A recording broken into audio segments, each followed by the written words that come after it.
Chapter 4402. That was a crucial move. She couldn't leave him. He thought that if he dragged it out, there would be no problem. It wouldn't be too late to pick up Mu Qingqing after he was done with the matter at hand. And that business became the cornerstone of the Hurricane Group's future. But, because of a mistake, he lost the love of his life. He had always been confident, but he didn't expect that this decision would be the one he regretted the most in his life. He didn't go. You love the country, but you love the beauty even more. But between the beauty and the country, you chose the country. My mother, on the other hand, died without a status. Yun Shishir said with heartache, even in her final despair, she was still calling your name. I heard it, but in the end, she didn't see you. Gong Xiaoying's lips trembled violently. Every time he thought of that scene, just imagining it made his heart ache and suffocate. I'm sorry, Gong Xiaoying felt extremely guilty. He couldn't remember how many times he had apologized. Looking at the photo, looking out of the window, looking at the sky, sometimes dreaming of him, or thinking of Mu Qingqing, he would feel guilty and apologize. But he couldn't remember how many times he had apologized. Yun Shishir was indifferent when she heard that. She shook her head gently. I'm not here to blame you. Moreover, you don't have to apologize to me. Fate is sometimes like dominoes. If there's a missing link in the middle, the outcome will be different. It's also because of you that I met my true love and had 3 cute children. But Dad, the person you should feel indebted to is not me, but Mom. Dad, Gong Xiaoying didn't react at first, but he was really sensitive to the word, Dad. When he heard this sentence, he was stunned. He raised his head in disbelief and looked at Yun Shishir. She looked at him calmly. There was a faint smile at the corner of her mouth. It was relief, calmness, gentleness, and at the same time, a little mockery. I originally thought that I would never say this word to you in this lifetime. She paused and continued, not only did you hurt my mother, but you also hurt Yu and Gong Fan. You even hurt Xiao Yichen. Logically speaking, I shouldn't forgive you. I shouldn't forgive you in this lifetime. Gong Xiaoying gulped. The man who was originally in high spirits was now sitting in front of his daughter, but he did not dare to speak. He was afraid that if he said something wrong, she would be angry again. However, at this moment, he had too many doubts in his heart. This was nothing. She called him Daddy. Did this mean that she was willing to acknowledge him as her father? Gong Xiaoying was agitated, uneasy, speculating, and suspicious. There was a hint of caution in his eyes, which made Yun Shishir feel a little sad. Mother must really want me to acknowledge you. Sometimes, in my dreams, I would dream of her. She stood in front of me, smiling, looking at her as if I saw myself. The reason why I have such a deep impression of her appearance is because I really look like her. Perhaps this is also a kind of inheritance. Back then, even in such a difficult environment, she hid for so long.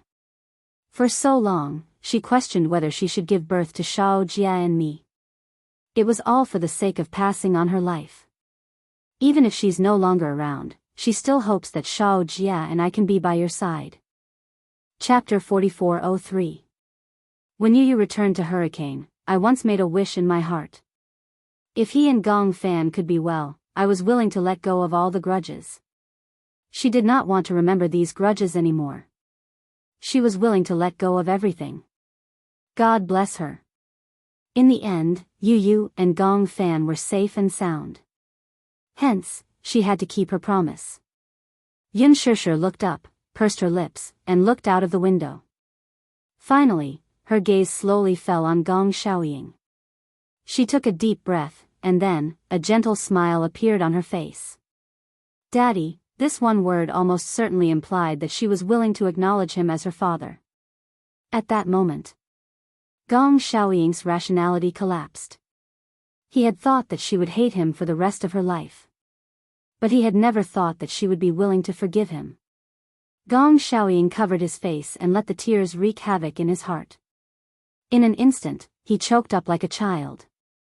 He was very stingy with his tears. When he heard the news of Mu Qingqing's death, he rarely shed tears. At that time, he was still a little confused about the fact that Mu Qingqing had left him forever. He even vaguely felt that she was not dead and was just hiding from him. However, after a long time, when he looked at her photo, at a certain moment, the thought that she was really dead came to him. Finally, he could not take it anymore and cried once.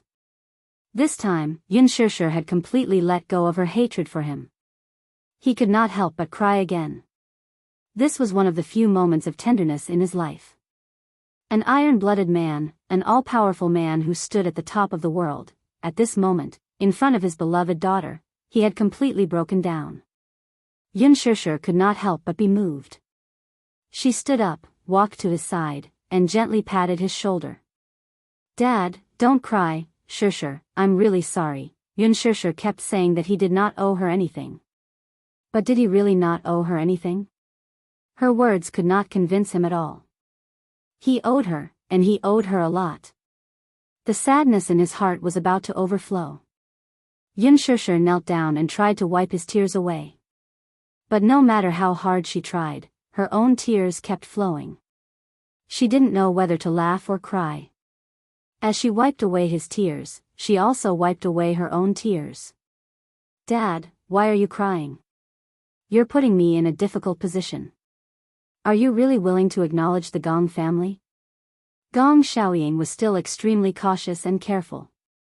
He was afraid that her words were just empty words. "What else? I've already said so. Do you still suspect that I'm unwilling to acknowledge the Gong family?" "No." Gong Xiaoying's heart ached as he hugged her tightly. Sure, let Daddy hug you."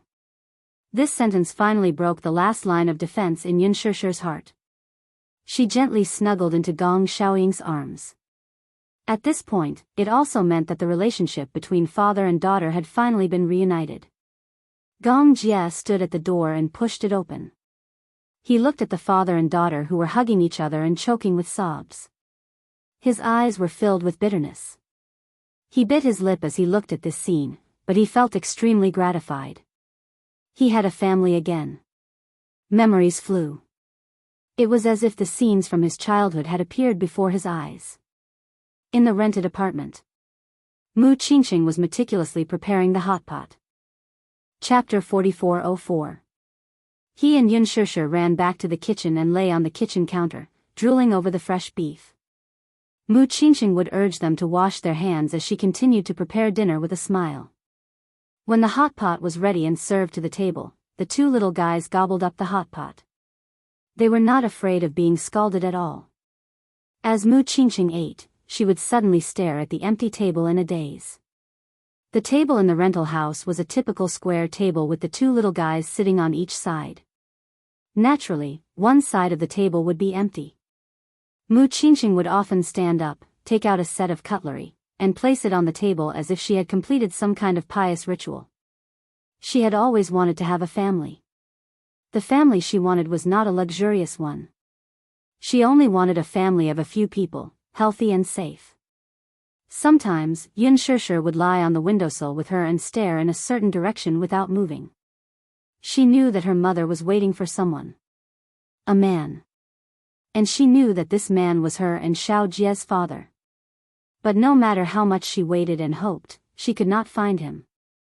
Sometimes, Yun Shishir would accompany her mother and wait by the window. Gradually, she would get sleepy and lie on her arm with her eyes closed, half asleep. In a daze, she saw her mother suddenly run out. Through the yellow afternoon window, she saw her mother throw herself into the arms of a man without a care for her own safety. The man was very tall with a pair of straight legs. He was dressed in a suit and leather shoes. His every movement gave people a sense of security. This was something that Yun Shishir, who had been living a homeless life, had never dreamed of.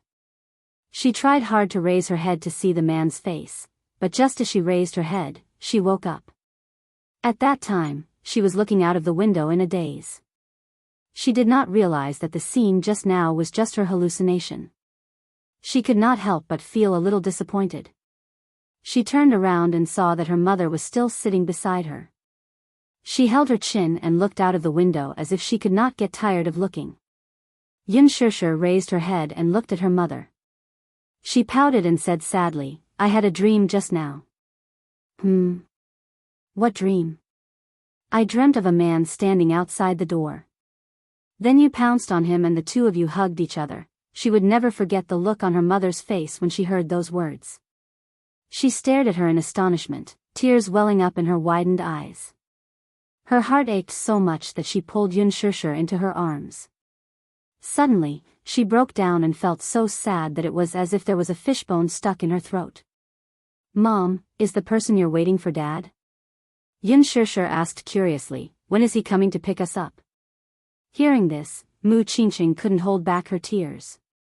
At that time, she vaguely realized it. This man, perhaps she would never be able to wait for him in this lifetime? All this time, she had deliberately ignored and never considered this problem. Now, it was once again placed in front of her. Would she never be able to wait for him? I can't wait any longer, Mu Qingqing muttered to herself. She seemed to be comforting her, but at the same time, she seemed to be convincing herself. I can't wait any longer. Mommy doesn't want to wait any longer. However, his prophecy came true. She really didn't get to see him. Gong Jia leaned against the door. Suddenly, his heart palpitated violently. Mother, he could not bear to recall every frown, every smile, every voice, and every face. Chapter 4405. And he did not want to recall Mu Qingqing. Because once he really missed her, he would realize that there were some things in the past that he really could not go back to. Some people would never be there. He had been hypnotizing himself, deliberately not recalling the bits and pieces of the past. Until now, when he saw Gong Xiaoying and Yun Shishir hugging each other and reconciling, he realized that the father and daughter had finally recognized each other. If his mother was still around, she would be greatly relieved to see this scene. However, if his mother was still around, Yun Shishir would not have waited until now to reconcile with his father. Yun Shishir had never minded the hurt that Gong Xiaoying had caused her. She understood that no one could doubt Gong Xiaoying's feelings for her. However, she could not forgive him because this man had made her mother wait for a lifetime. Gong Xiaoying also never dared to recall. Just like that, more than 20 years passed. In these 20 years, women had appeared by his side, but gradually, he realized that he did not need women anymore. Some people's positions were really irreplaceable. Gong Jia could not stand it anymore. Affected by such an atmosphere, he looked a little lost. He silently turned around and walked down the stairs as if he had lost all his strength. On the way back to the room, Hua Jin and Gong Jia bumped into each other. Hey, Gong Jia, however, halfway through his words, Hua Jin paused and did not speak again. He was shocked to find that there was a clear tear stain on Gong Jia's face. No matter how hard Gong Jia tried to hold it in, he could not stop his sad tears. Gong Xiaoying had been waiting for Yun Shishir's forgiveness, but he did not have any expectations. Just like how Mu Qingqing did not have any expectations when she waited for him. However, more than 20 years later, Yun Shishir finally forgave Gong Xiaoying. Her forgiveness also seemed to mean that Mu Qingqing had forgiven Gong Xiaoying. He finally realized that his mother had finally met the man in her heart that she had been thinking about all this time. For so many years, he had always had a vague feeling. That was, his mother was clearly still by his side and had not gone far away. Sometimes, in his dreams, he could still clearly see his mother's voice and face. Perhaps he did not realize it in his heart, but he actually hated Gong Xiaoying. Now, he should really let go of all this. What's wrong? Hua Jin was a little surprised by Gong Jia's soullessness and walked over. When Gong Jia saw him, he did not say a word as he gently clasped his hand on his shoulder. Don't move, what are you doing? Let me. Gong Jia leaned his head weakly on Hua Jin's shoulder. His weight almost all of his bodies was almost all. SSS, to be, he chooses. At night, Gong Xiaoying was sleeping on the bed when he suddenly felt a little inexplicably uneasy. In a trance, he was half awake and half asleep. Although his mind was very clear, his consciousness had already entered the dream. In the dream, he clearly saw that he was standing in a very dilapidated neighborhood. This was a very backward residential area. Chapter 4406. Gong Xiaoying slowly walked around the neighborhood aimlessly. The sound of children playing could be heard from the neighborhood. It seemed to be noon. He could vaguely hear the sound of cooking through the open windows of some houses. Soon after, someone called the playful children home for lunch. Beneath his feet was a newly poured cement road. This road seemed to have been an ordinary mud road before, but after the city's construction, it was transformed into a cement road. However, it seemed to have been modified bit by bit. As a result, the road had a patch-like feel. Piece by piece, it gave a very shabby feeling. Suddenly, he walked to a residential area and stopped in his tracks. From his point of view, he could see a courtyard. It was a small courtyard, but it was neatly maintained. Green grass, wisteria, and beautiful Chinese roses decorated the originally dilapidated courtyard. He could not help but be attracted by the courtyard. He slowly walked a few steps closer, but he was unexpectedly bumped into by a few naughty children. The group of children obviously did not notice him, a foreigner, and did not have time to greet him. They chased after him and ran away. "Shao Jia, wait for me," a voice attracted his attention. He turned around and saw a delicate and pretty little girl running past him in a huff. In front of her, a little boy who was about her height was waiting for her. "Hurry up. You're running so fast. How can I keep up? You're running too slow. We just finished eating. Don't run so fast." "Okay." Hand in hand, the two boys ran off again. Gong Xiaoying's gaze was deeply attracted by the two children. He watched as they ran further and further away. Then, he chased after them a few steps closer.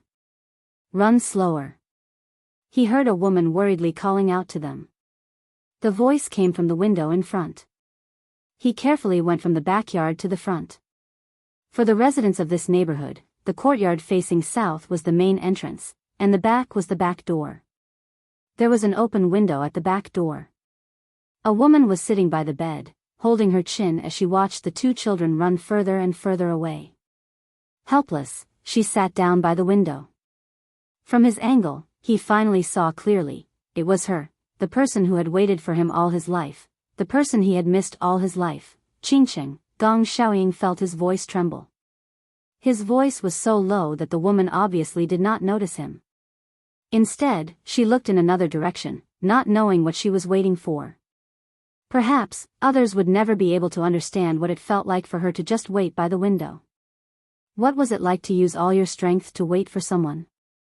Uneasiness, fear, lost, struggle, all kinds of emotions were mixed up.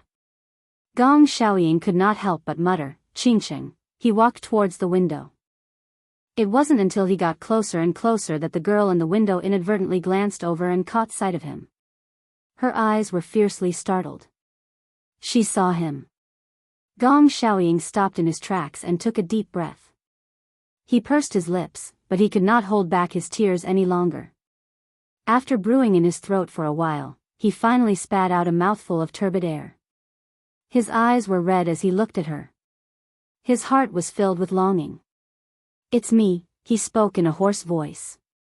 The woman stood up abruptly and pushed open the window. Chapter 4407. They were not far apart, so he could see the expression on her face. Surprise, surprise, shock, panic. Mu Qingqing covered her mouth, but she did not have the same self-control as him. Tears kept rolling down her cheeks. Xiaoying, perhaps Mu Qingqing didn't expect that she would be able to see him again in this lifetime. She hurriedly pushed open the door and walked towards him. However, when she got closer, she immediately stopped in her tracks and maintained a distance of 3 meters from him. She didn't dare to take a closer look. The two of them faced each other, and there was a feeling of homesickness. She was afraid. When she got closer, she recognized him, but it was not him. He was also afraid. When he got closer to her and hugged her, it was all a dream. Mu Qingqing's eyes were already blurred by tears. Is it you?" she carefully confirmed. She was not sure if the man who suddenly appeared in front of her was the man she had been waiting for. Gong Xiaoying smiled helplessly. The corners of his lips curled up as his brows furrowed tightly. He took a deep breath and choked with sadness. Qingqing, it's me, Xiaoying, is it really you? Mu Qingqing tried to take a few steps closer to him. She looked at him carefully until she was sure that the man standing in front of her was the man she had been thinking about and waiting for. She could no longer suppress her emotions and completely broke down. You're here. You're finally here, she had waited for so long. Mu Qingqing sadly threw herself into his arms and asked hoarsely, why are you only here now? I've waited for so long, why are you only here now? Mu Qingqing nestled in his arms. Her tears could not help but wet his lapel. Gong Xiaoying carefully hugged her, afraid that he would hurt her if he hugged her too tightly. Or perhaps, he was afraid that this was just a long dream. If he hugged her too tightly, the person in his arms would turn into ashes when he woke up. Mu Qingqing hugged him tightly, and he hugged her tightly as well. Even if it was just a simple hug, they had waited for more than 20 years. Mu Qingqing sadly said, I thought I would never be able to wait for you again. She used the last of her strength to force the words out of her mouth. I thought I would never see you again in this lifetime, how could that be? Idiot, aren't I here now? Gong Xiaoying hugged her tightly. Qingqing, don't be afraid. I'm here to take you home. Her whole life, she had been drifting around helplessly, with no one to depend on. Just like migratory birds, they would never have a harbor to rest in. Hearing his words, Mu Qingqing was overjoyed. Really? Will we have a home? Yes. This family has me, you, little Jia, and Shishir. Gong Xiaoying looked at her and sobbed even harder. Let's never be separated again, okay? He held her face in his hands and scanned her features inch by inch. He desperately wanted to take a few more glances at her. She was still as beautiful as before. She had jet black hair and mesmerizing eyes. They were watery and lively, as if they were carrying thousands of stars. She stared at him as if he was the only one in her eyes. How could she not want to take a few more glances at him? Gently holding his face, Mu Qingqing tiptoed and took the initiative to kiss his forehead. Xiaoying, I don't regret, she did not regret waiting for him for so long. Chapter 4408. Xiaoying, Mu Qingqing stood on her tiptoes and gently kissed his forehead, the tip of his nose, and the edge of his lips. Finally, a soft kiss landed on his lips. Gong Xiaoying was immersed in the bliss of this kiss. He closed his eyes and his eyelashes trembled violently. Was this a dream? Vaguely, there seemed to be a voice that was asking him silently.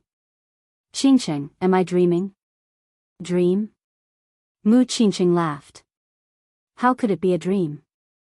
I'm still worried and scared. Is this a dream? Qingqing, Gong Xiaoying finally couldn't hold it in anymore. He buried his face in her neck and couldn't control his tears anymore. I miss you so much. These 4 words couldn't express how much he missed her. He seemed to recall the first time they met. She was beautiful and moving.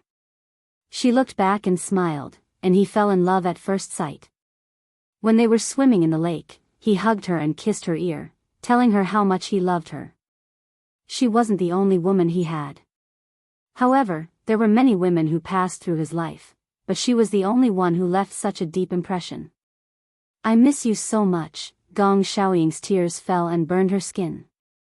He really missed her. Every time he woke up from a dream in the middle of the night, he felt as if he was suffocating when he thought that he would never be able to hold her in his arms again. He had also been young once, and he had also made a solemn vow of undying love with her. However, he made her wait for so long. In the end, she didn't see him. Xiaoying, I miss you too, Mu Qingqing held his face and gently kissed his lips. However, he gradually realized that there was an empty space in his arms. He opened his eyes and saw that Mu Qingqing's body was gradually becoming transparent. Qingqing, he suddenly panicked and reached out to grab her hand. However, the moment he reached out, his hand passed through her body. It was as if countless petals gathered together and were blown away by the wind. Mu Qingqing's gentle smile was gradually buried by the petals. Finally, it was blown away by the wind. Gong Xiaoying abruptly sat up on the bed. Only then did he realize that everything he had just seen was actually a dream. In his dream, he saw her. It was as if he had returned to the place where she had been waiting for him. She was still standing guard there. However, the ending was different from reality. He had found her, and she had waited for him. The regrets of this life seemed to have come to an end because of this. Was it really just a dream? Or perhaps, she had never left. It was as if the two of them had fulfilled their long-cherished wish through this dream. Gong Xiaoying's eyes became a little blurred. He got out of bed and walked to the window. Outside the window, the horizon in the distance was gradually turning bright. He believed it. Mu Qingqing didn't leave. As long as his longing for her remained, this longing would bring him to the end of the other realm, to the place where she was. And she would rely on his longing for her to return to the dream and meet him again. Love would convey each other's beliefs to the other side. Please remember me. Although goodbye must be said. Please remember me. Tears don't fall though I must go far away from you. You live in my heart. In every night of separation I sing a song for you. Please remember me. Although I must go far away, please remember me. When I hear the sadness of the guitar, this is the only proof that I am with you until I hug you again. Chapter 4409. Gong Jie vaguely felt that someone was sitting by the window. He forced his eyes open and saw a familiar figure sitting by his bed. It was a woman. Gong Jie furrowed his brows as a hand seemed to be gently placed on his forehead. You're awake? What's wrong? Do you have a headache? Mu Qingqing's gentle voice rang in his ears. Was it his mother? Gong Jie suddenly felt a lump in his throat.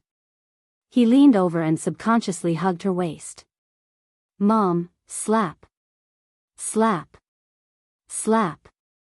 The hand that was originally on his forehead began to gently pat his face. A voice filled with disdain sounded in front of him. Wake up, wake up. Gong Jie finally woke up and opened his eyes wide. At this moment, a beam of sunlight shone in from the window. He realized that the sky had cleared up. The sun was high in the sky and it was shining brightly. Under the bright sunlight, he finally saw the person in front of him clearly. Hua Jin stared at him speechlessly. Gong Jie suddenly sat up from the bed and grabbed him by the collar. What are you doing?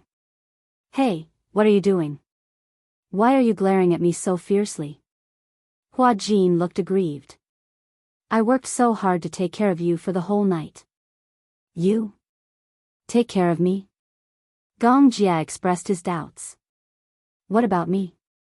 Hua Jin sized him up and asked tentatively, what do you mean? Have you forgotten what happened last night? What happened last night? Gong Jie frowned and looked at Hua Jin. He suddenly said something that almost made Hua Jin choke to death. Did we sleep together? Could it be that he mistook Hua Jin for a woman and something happened? Although he was drunk and did not recognize anyone, he had to admit that Hua Jin was indeed more beautiful than a woman. However, he was not the kind of man who would mess around after drinking. Hua Jin's face immediately turned red. Are you out of your mind? Gong Jie snorted, then tell me what happened last night. Yesterday, you were drunk. I was afraid that you would vomit in the middle of the night, so I stayed by your bedside and didn't sleep the whole night. Vomit? I remember there was a man on the news who got drunk. He was so drunk that he vomited all over his body. However, because he didn't clean up the vomit in his mouth in time, it went back into his trachea and he eventually suffocated. If you died because you were drunk, wouldn't that be a pity? Gong Jie's expression turned even uglier. Could it be that in his heart, he was that inferior? When Hua Jin saw his cold face, he was instantly annoyed. Heh, you really have no conscience. He stood up angrily. Just as he was about to turn around, Gong Jie took a deep breath and gently held his forehead. Because he drank a little wine last night, he had a hangover and had a bad headache. He furrowed his brows and said helplessly, Sorry, I mistook you for my mother just now. Your mother. When Hua Jin heard this, he immediately turned around and sat by the bed. He asked curiously, "Is your mother called Mu Qingqing?" Last night when you were drunk, you kept calling out, Mom. Are you thinking of your mother? Sure and her father have also acknowledged each other. This is probably your mother's wish. Chapter 44:10. Gong Jia smiled all of a sudden. She's not dead. Not dead? Yes. Gong Jia turned around, opened the drawer, and took out a photo frame. In the photo, a woman was sitting on a flower bed. It was a photo taken casually. There were not many photos of Mu Qingqing when she was alive. Gong Jia had put in a lot of effort, but many of Mu Qingqing's photos were lost one after another when they moved or when they were dealing with her funeral. This was his best preserved photo. Gong Jia looked at the photo with a gentle gaze that he had never seen before. She's always lived in my heart. He had never forgotten. He believed that death was not the main point of life. Forgetting was. The candle of life would not be extinguished easily. The connection between people was their memories. He had always remembered her and carefully kept her in his heart, never forgetting her.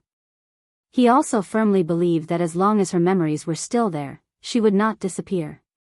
He also believed that once a person lost their life, their soul would go to another world. Although that world did not have a warm body, it had everything that this world did not have. Hua Jin smiled when he heard that. I also believe that as long as your memories are still there, she will always live in your heart. Are you in a hurry to go back? Aren't you going to stay for a few more days? After staying on the island for a few days, Yun Shishir mentioned that she wanted to go back home. On the tarmac, the private jet had been waiting for a long time. Gong Xiaoying, however, was reluctant to part with her. He repeatedly urged her to stay, hoping that she could stay on the island for a few more days. Dad, I didn't go back with Yaja because I wanted to bury the hatchet between us. Now that we've acknowledged each other, it's time for me to go back. However, Xiao Yichen and Yu will stay for a few more days. Hua Jin and Natalia will have to stay on the island for a while longer. Alice refused to let Natalia leave. She said that Yu needed a long period of observation after a few days, so she could not go back with Yun Shishir immediately. Thus, she could only return alone. Gong Xiaoying held his beloved daughter's hand, but he was reluctant to let go. He couldn't bear to let her go. Yun Shishir smiled and said, "It's not like we'll never see each other again. Anyway, since you've handed over Hurricane's affairs to Shao Jia, you can come to our place to stay for a few days when you're free." However, Gong Xiaoying had his own concerns. "Shishir, do you think he will accept me?" Yun Shishir was stunned. She knew that Gong Xiaoying was worried that Mu Yaja would not accept him. "Dad, do you still hate the Mu family?" Gong Xiaoying's gaze turned complicated. He sighed and said helplessly, "Hate is just a term used by incompetent people. Rather than hating the Mu family, I might as well hate myself more." However, he used to be so proud. How could he be willing to face his own mistakes? However, at that moment, he had thought things through. It was impossible to say that he did not hate the Mu family. However, he did not hate Mu Yaja as much as before. "You and he are the two most important men in my life. Since I've decided to accept you and not hate you anymore, then he will naturally let me do as I wish. He won't hate you, so don't worry." Only then did Gong Xiaoying relax a little. "I'll tell him that I'm sorry the next time we meet. He had hurt Yu and Xiao Yichen." This was his apology to Mu Yaja. Chapter 44:11. Yun Shishir was surprised that a man with such a high status like Gong Xiaoying would take the initiative to apologize to a junior like Mu Yaja. Gong Jia stepped forward and said to Gong Xiaoying, "Dad, it's getting late. Let's sister go back early." Gong Xiaoying also nodded and watched Yun Shishir board the plane. The group of people waited until the plane broke through the clouds and left the tarmac. Yun Shishir returned to the country, leaving Hua Jin and the three little guys behind. Natalia's situation was not optimistic. Hua Jin was worried every day and night. Yu's condition was stabilizing, so Alice and Romenka focused more on Natalia. During the few days when Natalia was in the lab, Hua Jin and Gong Jia would accompany and protect her. Romanka and Alice discussed whether they should use Yu's treatment plan on Natalia and combine the two personalities into one. Alice was a little hesitant. Everyone's situation was different. Just like the same illness, the same treatment plan, but the results might be different for everyone. For example, taking medicine. Some people could use penicillin treatment without restraint, but some people were allergic to penicillin and could not use such medicine. Alice was worried about exactly what Romanka was worried about. He was also worried that Yu's treatment plan would not work on Natalia. Therefore, he proposed to bring Natalia back to his lab and work with other authoritative experts in this field to develop a treatment plan suitable for Alice. Alice agreed. When Alice wanted to take Natalia away, Hua Jin was naturally worried and wanted to go with them. He asked for Gong Jia's opinion, and Gong Jia agreed. After packing their luggage and setting the flight route, Alice and Romanka boarded the plane together with Hua Jin and Natalia on a sunny day. Alice and Gong Jia agreed that they would contact him as soon as they arrived at their destination. However, a day and a night passed, and Gong Jia did not receive a call from Alice. He sent a video call to Hua Jin, but there was no response for a long time. He thought that the group was too tired from the trip and went to bed early after arriving at their destination, so he did not pay much attention. However, on the second day, and the third day, Gong Jia still did not receive a call from Alice. He could not sit still anymore and contacted the person in charge of Romanka's private lab. However, he was told that Romanka and Alice did not return to the lab. This time, he could no longer keep his calm. Just like that, the group of 4 disappeared without a trace. He sent someone to investigate the flight that Alice and Romanka were on. After the investigation, his subordinate came back and told him that the flight had changed its route midway, but the flight route had been cut off. Generally speaking, the flight route would be reported back to the headquarters during the flight. However, the plane carrying the 4 of them lost contact halfway through the journey. Some of his subordinates speculated that the plane might have been hijacked by terrorists and lost contact with them. Gong Jia could no longer keep his calm. This plane was under his private name, and the body of the plane had a particularly eye-catching logo of the Hurricane Group. Usually, when he went out, what he was most afraid of was not the weather suddenly worsening, but the terrorists who were waiting for an opportunity. Chapter 44:12. The flight route from Darkwind Island to the research lab where Romanka was located was very long. They needed to stop midway before continuing their flight. The stopover was about 5 hours long. However, even if they stopped for 5 hours, they should have arrived at their destination long ago. Unless there was an accident. Some people analyzed and suspected that terrorists had already found out the flight route of the plane. Moreover, they might have hijacked the plane when it stopped midway. Hijacking? They did not rule out that possibility. However, who could have hijacked the plane? There were too many possibilities. Hurricane Group had many enemies, especially in the Nanzhou and Zhongdong regions. There were many organizations that hated Hurricane Group. Guessing based on this alone was undoubtedly like looking for a needle in a haystack. Gong Jia was a little annoyed. Choosing to let them take the Hurricane Group's private jet was probably his biggest mistake. If they had really been hijacked, Gong Jia was 100% sure that these people must have come for him. However, there were no results at the moment.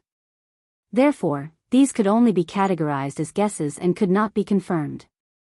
However, as the investigation deepened, they basically ruled out the possibility of a plane crash or an air accident. Yu and Xiao Yichen were on Darkwind Island. They originally planned to return to China in a few days. However, something happened to Hua Jin and Alice, so their plan to return to China was temporarily put on hold. Someone was targeting Hurricane Group. There was no news for a few days. The people sent to investigate always returned empty-handed. Even if they had really been hijacked, they should have stated their conditions. Even if they had encountered extreme terrorists and perished together, they should at least want to see the person if he was alive, and the corpse if he was dead. There was no news at all. There was really no news at all. If they did not explode in silence, they would perish in silence. For a few days, Gong Jie's mood was very low. He did not know whether Alice and the others were safe or not. However, Yu repeatedly comforted him that no news was the best news. However, Gong Jie did not think so. He had never been hijacked. There were countless terrorists eyeing him, but every time he went out, Hurricane would go up and down, eyeing him covetously. The mercenary group he sent out was enough to annihilate a medium-sized armed organization. No matter how many people had their eyes on him, it would be difficult for him to break through. However, there were many side branches of the Gong family who had encountered terrifying kidnappings. The hurricane grew stronger day by day. At the same time, walking on the edge was like walking on thin ice. Every step was frightening. He remembered that when Gong Jia was not yet 18 years old, he had heard of something.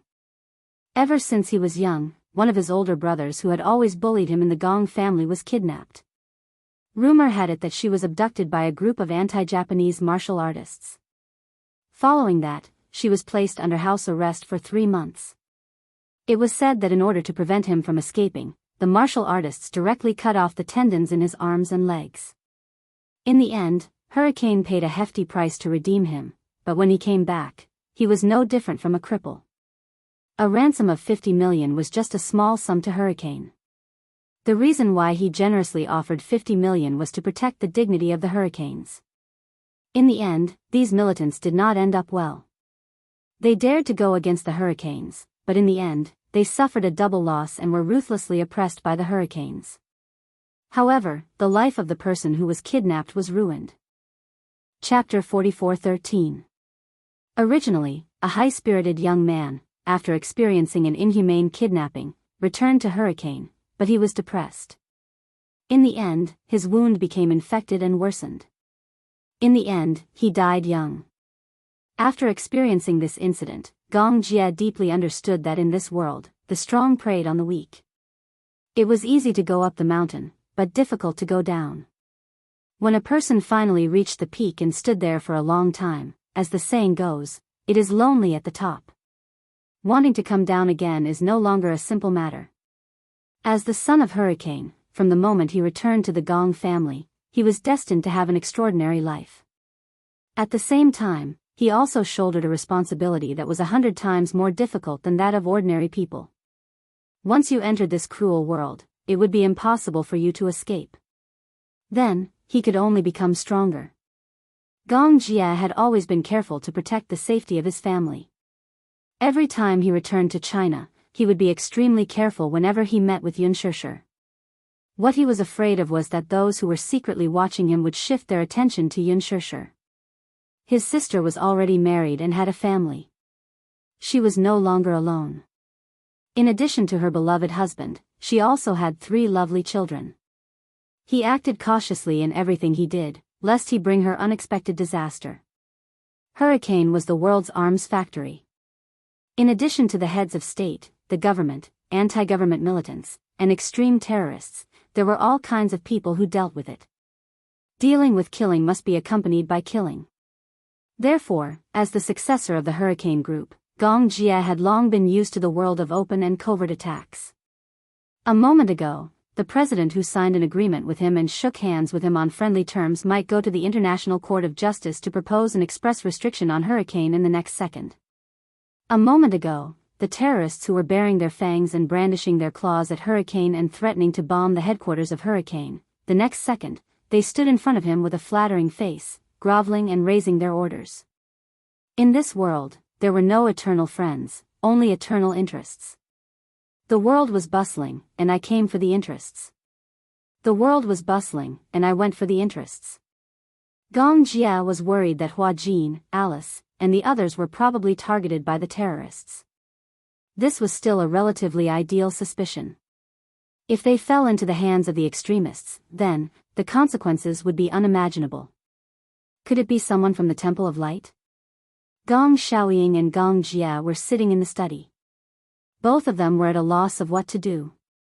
In the midst of the silence, Gong Xiaoying suddenly raised a suspicion. Gong Jie's eyelids twitched when he heard this.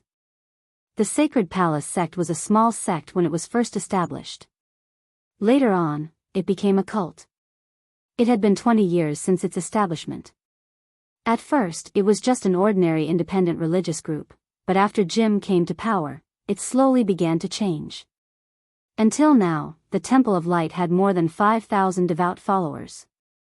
One of the main beliefs of the Temple of Light was the so-called doomsday belief. The program continued to promote that in the future, the whole world would face a catastrophe, and only those who joined his sect would be spared. The sacred church asserted that the signs of the end of the world were everywhere, such as the destruction of the ozone layer, the spread of AIDS, the outbreak of global racial conflicts, and so on. Only by joining the Temple of Light could one escape the calamity of the apocalypse, because the Temple of Light could provide the believers with the necessary supernatural abilities. Chapter 44:14. As the leader, Jim's main responsibility was to protect the believers and send them to the Holy Land, Sirius. In ancient Greek and Roman mythology, Sirius was the star where the gods gathered and had boundless magical power. Didn't the leader of the Sacred Hall, Jim, try to sign an order with you some time ago? Gong Xiaoying sized up Gong Jia and was puzzled. But you didn't satisfy him. The so-called Sacred Hall is actually a fake religion under the name of Christianity. It's an evil sect. Gong Jia furrowed his brows. Besides, guess what he said in the email? He wanted to sign an order worth tens of millions of USD to resist the restrictions of the International Federation. But he couldn't pay tens of millions of USD. What did he say in the email? He said he wanted to give me his son and daughter and his woman. Gong Jia said coldly, he said he was the son and daughter of the Holy Child and had boundless magical power. And his woman was only one of his many mistresses. He said he was the incarnation of God and she was God's woman. Gong Xiaoying heard and couldn't help but snort. I don't know if he's really crazy or just pretending to be crazy. Gong Xiaoying was a little suspicious. I heard that you humiliated him in your reply to his email. Gong Jia didn't say anything and just kept silent. How did you humiliate him? Gong Jia said. I forgot. In other words, you humiliated Jim. That's the truth. Yeah, then, you angered him because of that. Gong Jia's face became gloomier. He didn't dare to imagine that it was really someone from the Sacred Hall. If it was true, then he couldn't sit still anymore. Gong Xiaoying said, I've already warned you. Stop people like the Sacred Hall if you can avoid them. Even if you're at a disadvantage, don't fight them head-on. They're barefooted and aren't afraid of anything.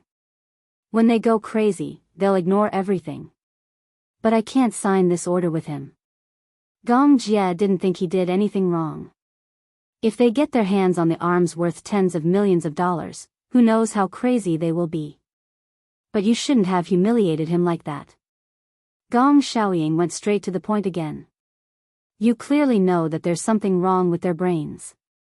People like Jim would even think that he's a god and that his deal with you is a gift to you. If you reject him, you're going against God's will. He'll definitely teach you a lesson. Is the Sacred Hall sect so arrogant? Heh. Gong Xiaoying curled his lips coldly. What you know about the divine Sacred Hall is superficial. Do you know that the development of the Sacred Hall sect came from the remnants of the Sacred Hall sect? These were all brainless people. Those who were afraid of hurricanes were all clear-headed. However, why would these brainless people be afraid of hurricanes? Perhaps in their eyes, hurricane is just a vassal. The remnants of the Sacred Hall sect. The Sacred Hall sect is the evil cult that developed with the old Jinshan but was destroyed by the Federal Bureau of Investigation because of the bombing of the American International Federation's government building? Yeah. I see. Gong Jia narrowed his eyes. His thoughts gradually fell into a deadlock. If it was really done by the Sacred Hall sect, then, he didn't dare to make a rash judgment. Chapter 44:15. Gong Xiaoying looked serious. If you can protect Alice, then protect her. After all, she is a senior member of Hurricane. Don't force her. Gong Jia's face turned even colder. He suddenly stood up, turned around, and looked at Gong Xiaoying. Hua Jin, Alice, Natalia. Not one less. Gong Jia turned around and left the office. Kira, send me all the information about the sanctuary. Gong Jia ordered to investigate all the information about the sanctuary. Yu Yu's face turned pale when he heard that it might be the sanctuary that did it. He knew a lot about the sanctuary. Uncle, do you know about the dark web? Gong Jia was surprised that Yu Yu mentioned the dark web to him. I know a little. The dark web was something that very few people who lived in peaceful countries could come into contact with during peaceful times. However, the dark web was very famous. There was a rumor that an international student from an American university was kidnapped. It was said that the murderer had already noticed the victim from the beginning and was lurking around her. However, no one knew whether the victim was dead or alive, or where she was now. Some people guessed that the victim might have been moved to an unknown place by the murderer. She might have died, or she might have suffered a fate worse than death. Do you know how those videos on the dark web came to be? What are you trying to say? Yu Yu frowned and said with a serious expression, there are many videos on the dark web about mutilation, killing, and all kinds of inhumane Renti experiments. They all came from the sanctuary. Actually, this matter is not known to outsiders. I only learned about this because I intercepted a private email from the sanctuary's leader. Hiss, the man could not help sucking in a breath of cold air. Then, Hua Jin, his first thought was Hua Jin's safety. Even Gong Jia did not realize that at such a critical moment, he was more concerned about Hua Jin's safety than about Natalia. Yu Yu said, if it's really the Temple of Light, then it'll be troublesome. However, I think that if it is really the Sacred Palace sect, they will not do anything to Hua Jin and the others. Perhaps, they will use Hua Jin and the others as hostages to restrain Hurricane and fulfill some of their conditions. Their condition should be the $50 million military order. The Jim Church can't take out that much money at all. They want to gain something without risking anything, so they came up with this idea. But I'm sure that regardless of whether you take out the 50 million order or not, Hua Jin and Alice won't survive. Even if you really take out $50 million worth of munitions, they won't let Hua Jin go. Gong Jia felt a chill in his heart. Chapter 44:16. Gong Jia felt a little helpless. Facing the cult, he had no idea what they would do. He said, the sacred shrine is sinister and cunning. I didn't expect them to do this. But no matter what, if it's really the sacred shrine, then even if there's only a 1 in a million chance, I won't give up on anyone. Yu Yu also agreed. Just as everyone was panicking, Hurricane suddenly received an email. There were a few photos attached to the email, and it was also a threatening letter. However, it also confirmed Gong Xiaoying's terrifying guess. An account with the name Divine Shrine Sect sent an email. There were a total of 5 photos. 4 of them were photos of Alice, Natalia, Hua Jin, and Romanka. They were tied to chairs with black hoods over their heads. Alice, in particular, was covered in wounds and bruises.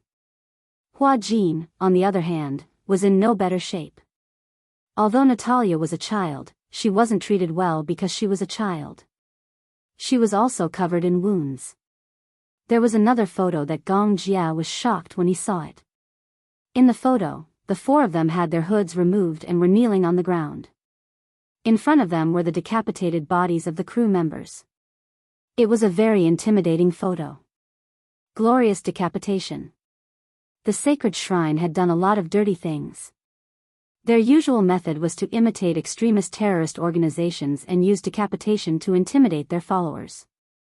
In the sacred shrine, the church set up free cafeterias, day care centers, elderly clinics, and other social services. The followers of the sacred shrine were people who felt hopeless in life and couldn't get help from society. They were drug addicts, elderly, and lonely people. They were dissatisfied with the reality of society and felt that their future was bleak. They were terrified of nuclear war. Many of them were influenced by nihilism and thought that life was impermanent and that living was a kind of pain. Therefore, after they joined the church, they often talked about suicide. The leader of the sacred shrine even organized a mass suicide drill in Guyana. However, some followers were influenced by the ugly methods of the church, especially when they learned that leader Jim stole followers' property, faked miracles, severely punished followers, and called himself the new savior. Therefore, some followers wanted to leave the organization and secretly escape. Running away from the church was considered a betrayal. Anyone who betrayed the church, once discovered, would face a glorious execution. The divine palace believed that only with a complete body could one ascend to heaven after death. However, once a follower was beheaded, they would only have the fate of going to hell. The church would even behead these traitors in front of thousands of believers to serve as a warning to others and serve as a deterrent. This tactic was extremely intimidating, and the church had tried it many times. Gong Jie realized that all the crew members had been beheaded. It was obvious that Natalia was not in a good mental state. At such a young age, she had witnessed such a cruel scene with her own eyes. She must have suffered quite a shock. But looking at Alice and Hua Jin, it was clear that they were still calm. Only Romanka was on the verge of collapse. Alice had seen this kind of scene many times, and Hua Jin deeply understood that fear, uneasiness, and fear could not change one's fate. Instead, these emotions would only make one feel isolated and helpless. Comparatively speaking, it was better to remain calm. Chapter 44:17. However, Romanka was quite shocked, and his mental state was not good. Sacred Shrine Sect. Yu looked at the photos attached to the email and slammed the screen. It's really the Sacred Shrine Sect. Gong Jia was annoyed and humiliated to the bone. These damned evil cults. This email was clearly a provocation to him. Other than the photos, the email also stated that if he wanted to redeem the 4 hostages, he would have to continue the unfinished agreement between the two parties. Just as Yu expected, this Jim was ambitious. He really wanted to get something for nothing. In the email, the church stated that they would give Hurricane half a month to prepare the contents of the order. Within half a month, if they did not prepare the contents of the order, they would immediately execute the 4 hostages. Jim was so smart that he was sure that among the 4 people he kidnapped, there must be someone Gong Jia cared about the most. Tens of millions of dollars was not worth mentioning to Hurricane. However, these hostages were worth far more than tens of millions of dollars. Gong Jia gritted his teeth in hatred. He knew that with his identity, he would face such threats every day when he was not around.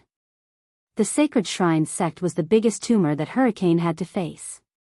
Hurricane had offended the Sacred Shrine Sect before. In the beginning, Gong Jia was not willing to sign the order with the Sacred Shrine Sect because the Sacred Shrine Sect was an anti-world and anti-human evil cult. If the Sacred Shrine Sect really got the order of tens of millions, it would be a disaster for the whole world. At that time, as Hurricane, they would be in a difficult position. Therefore, Gong Jia decisively refused and was prepared to fight against the Sacred Shrine Sect to the end. He thought that when the time came, he would use the International Federation's anti-evil cult authority and the United Nations deployment to eradicate the Sacred Shrine Sect. However, he did not expect the Sacred Shrine Sect to make the first move. Gong Jia ordered, immediately forward this email to the International Federation. Send it secretly. He planned to use this to cooperate with the International Federation. Hurricane had always been against the International Federation. Gong Jia was even at the top of the International Federation's wanted list. However, as the saying went, there were no eternal friends and no eternal enemies. There were only eternal interests. In front of the Sacred Shrine Sect, the International Federation naturally had a common enemy like the Sacred Shrine Sect and temporarily cooperated with Hurricane. Although it was a temporary alliance, at least they had a higher chance of winning. At the same time, Gong Jia was prepared for the worst. He issued an order to start preparing the orders requested by the Sacred Hall. 2 nuclear weapons, 3 in 1, and countless military munitions and ammunition. At the same time, the International Federation quickly replied to Hurricane's email. They expressed that they were willing to cooperate with Hurricane to eradicate the Sacred Shrine Sect. However, the International Federation asked Hurricane unconditionally. Of course, Gong Jia was unwilling. The International Federation's goal was to eliminate the Shrine Sect at all costs and regardless of the consequences. At all costs. In other words, they would not hesitate to sacrifice Huajin and the other 3 hostages. However, Hurricane's goal was to protect Huajin, Alice, and the other 2 at all costs, regardless of the consequences. Was not important. Chapter 44:18. To get rid of this tumor, they had to wait until the 4 hostages were safe. The cooperation between Hurricane and the International Federation was to reduce the risk. After all, if this order fell into the hands of the Sacred Church, it would be a huge threat to the world. But the International Federation didn't trust Hurricane completely. Hurricane's most optimistic idea was to protect the 4 hostages and prevent the order from falling into the hands of the Sacred Church. Therefore, Hurricane requested the International Federation to cooperate with Hurricane. But the International Federation wasn't willing. They didn't trust Hurricane. In their eyes, Hurricane and the Sacred Church were equal threats. Why would the police be willing to stand on the same side as the world's #1 army and become allies? While the 2 sides were in a stalemate, an accident suddenly happened. Early in the morning, Gong Jia was called to the office by Gong Xiaoying. In the office, Gong Xiaoying pushed a laptop in front of Gong Jia with a gloomy expression. This is a new document sent by the Sacred Church. Take a look.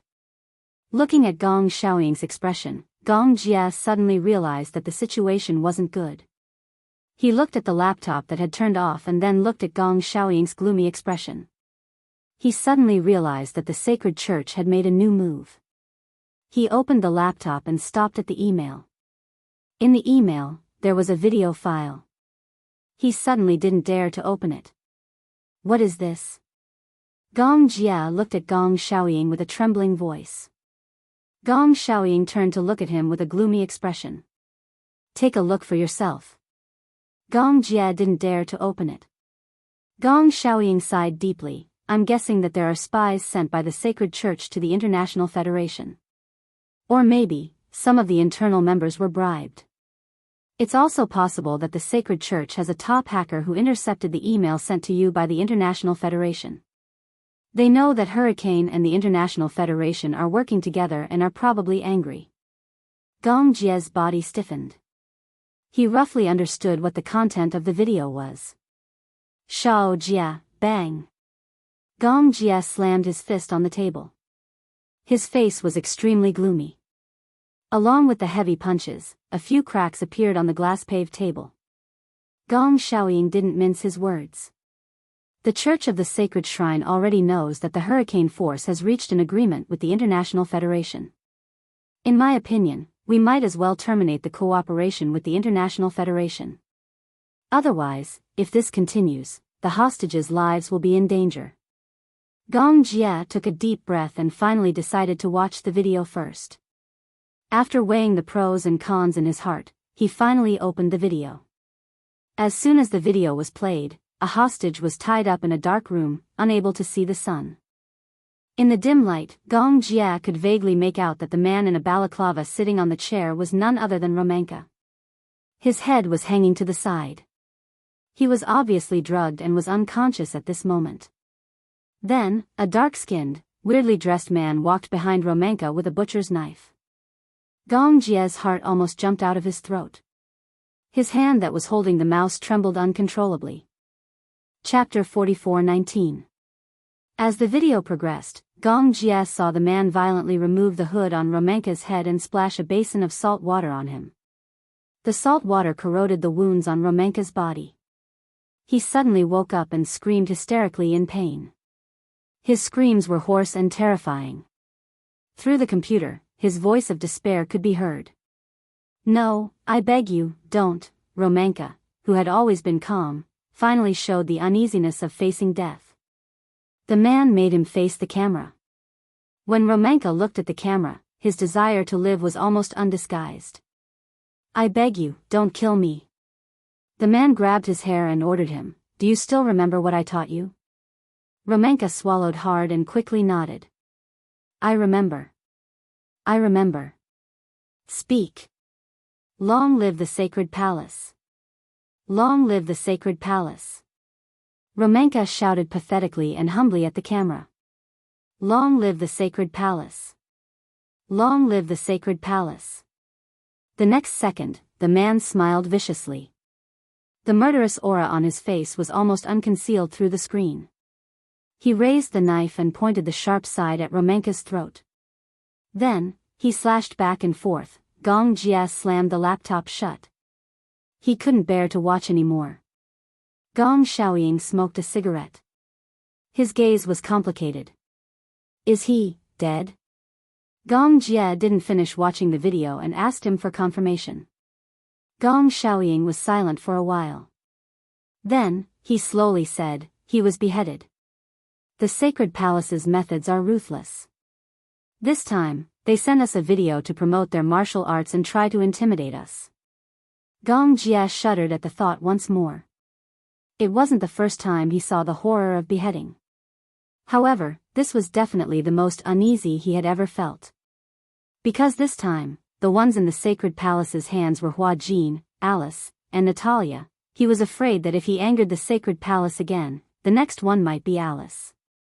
Or maybe he was protecting Natalia, perhaps. It was Hua Jin. When Gong Jia thought of Hua Jin sitting on the chair and being honorably beheaded, he felt a chill run down his spine. Now, he couldn't care less about being surprised. Why did Hua Jin's life and death actually make him so nervous? Father, what should I do now? Gong Jia, who had always been decisive, was at a loss for the first time. It wasn't that he couldn't think of a way, but that he didn't dare to make a rash decision. He was suddenly afraid of taking risks. Because the risk he was facing this time was not something he could bear no matter what. I said, no matter what, terminate the cooperation with the International Federation. You know that the organization that the Sacred Palace sect hates the most is the International Federation. For them, the International Federation is their biggest enemy. If you cooperate with the International Federation, you will be provoking the Sacred Palace sect. Gong Jia was stunned for a moment. He held his forehead in annoyance, and his 5 fingers went into his hair. His face was pale. Okay, I will immediately terminate the cooperation with the International Federation. Then, what's next? Are you willing to take the risk? Gong Xiaoying looked at him deeply. Gong Jia looked at him. After a moment of silence, he said firmly, I am willing. Chapter 44:20. In the conference room. The cold incandescent lights were on. Gong Jia's back was facing the crowd as he leaned back in his chair. He was deep in thought as he looked at the information about the divine sacred temple displayed on the big screen. Behind him, the crowd was discussing anxiously. What should we do? Alice is still in the hands of those evil cultists. The divine sacred temple. I'm afraid it's going to be a disaster this time. It's said that the divine sacred temple's base is in East Africa. It's a war-torn zone. Not to mention rescuing the hostage, it's not easy to just go in and leave calmly. Is young Master Jia really going to rescue her personally? A mercenary team of 5,000 people. It's not much different from a local battle. If so many people rush in at once, it'll create a huge commotion and be disadvantageous to the situation. Those evil cultists have a lot of eyes. If they know that Hurricane has sent so many people, they'll definitely fly into a rage and kill the hostage directly. Gong Jia swept a cold glance over them. Are you done talking? Everyone was instantly scared into silence. Gong Jia turned around and glanced expressionlessly at his subordinates sitting around the long table. He suddenly stood up and placed his arms on the table, his expression serious. I've decided. Vermilion Bird. The blonde woman immediately stood up. Yes. Gong Jia ordered, you, take 50 elite subordinates and escort the goods to East Africa with me. 50 people? Vermilion Bird raised her eyebrows but was a little worried. Young Master Jia, is 50 people really enough? It's enough. If there are too many people, it'll be difficult to control them. Although Gong Xiaoying had sent him a mercenary team of 5,000 people, it was just as some people had feared. If so many people went together, it would be too big of a commotion and alert the enemy. On the other hand, an elite team of 50 people would be easy to command and wouldn't attract attention. Vermilion Bird also understood Gong Jia's meaning. After confirming it, she nodded. After the meeting ends, I'll mobilize them immediately. Jed. Yes. Go and prepare the goods on the order immediately. Hearing this, Jeda didn't wait for Gong Jia to finish his instructions before asking worriedly, Young Master Jia, are we really going to do as they say? Since when did Hurricane allow these small fries to lead him by the nose? Prepare the goods according to the Sacred Hall's requirements. Those things can trigger a war at any time. Gong Jia frowned. Have I finished? Jed lowered his head guiltily. Nuclear missiles, intercontinental missiles, air defense missiles, none of them are equipped with a missile head. A firearm without a missile was no different from a cell phone without a motherboard or a pistol without bullets. Jed immediately understood. Understood, I'll go prepare it right away. Vermilion Bird asked, when are we leaving? Wait for my orders. Gong Jia raised his wrist and looked at his watch. It was about time for the people from the Sacred Hall to reply. Last night, after leaving Gong Xiaoying's study, Gong Jia learned that someone from the sacred shrine had sent him another email, urging Gong Jia to prepare the goods as soon as possible. Gong Jia proposed a condition for the exchange. Before escorting the goods, Gong Jia had to confirm the safety of the hostages. However, as he expected, the people from the Sacred Hall were very cautious about this and rejected it immediately. Chapter 44:21. His attitude was firm. He claimed that the most important hostage to him had already been beheaded, and the remaining 3 hostages were dispensable.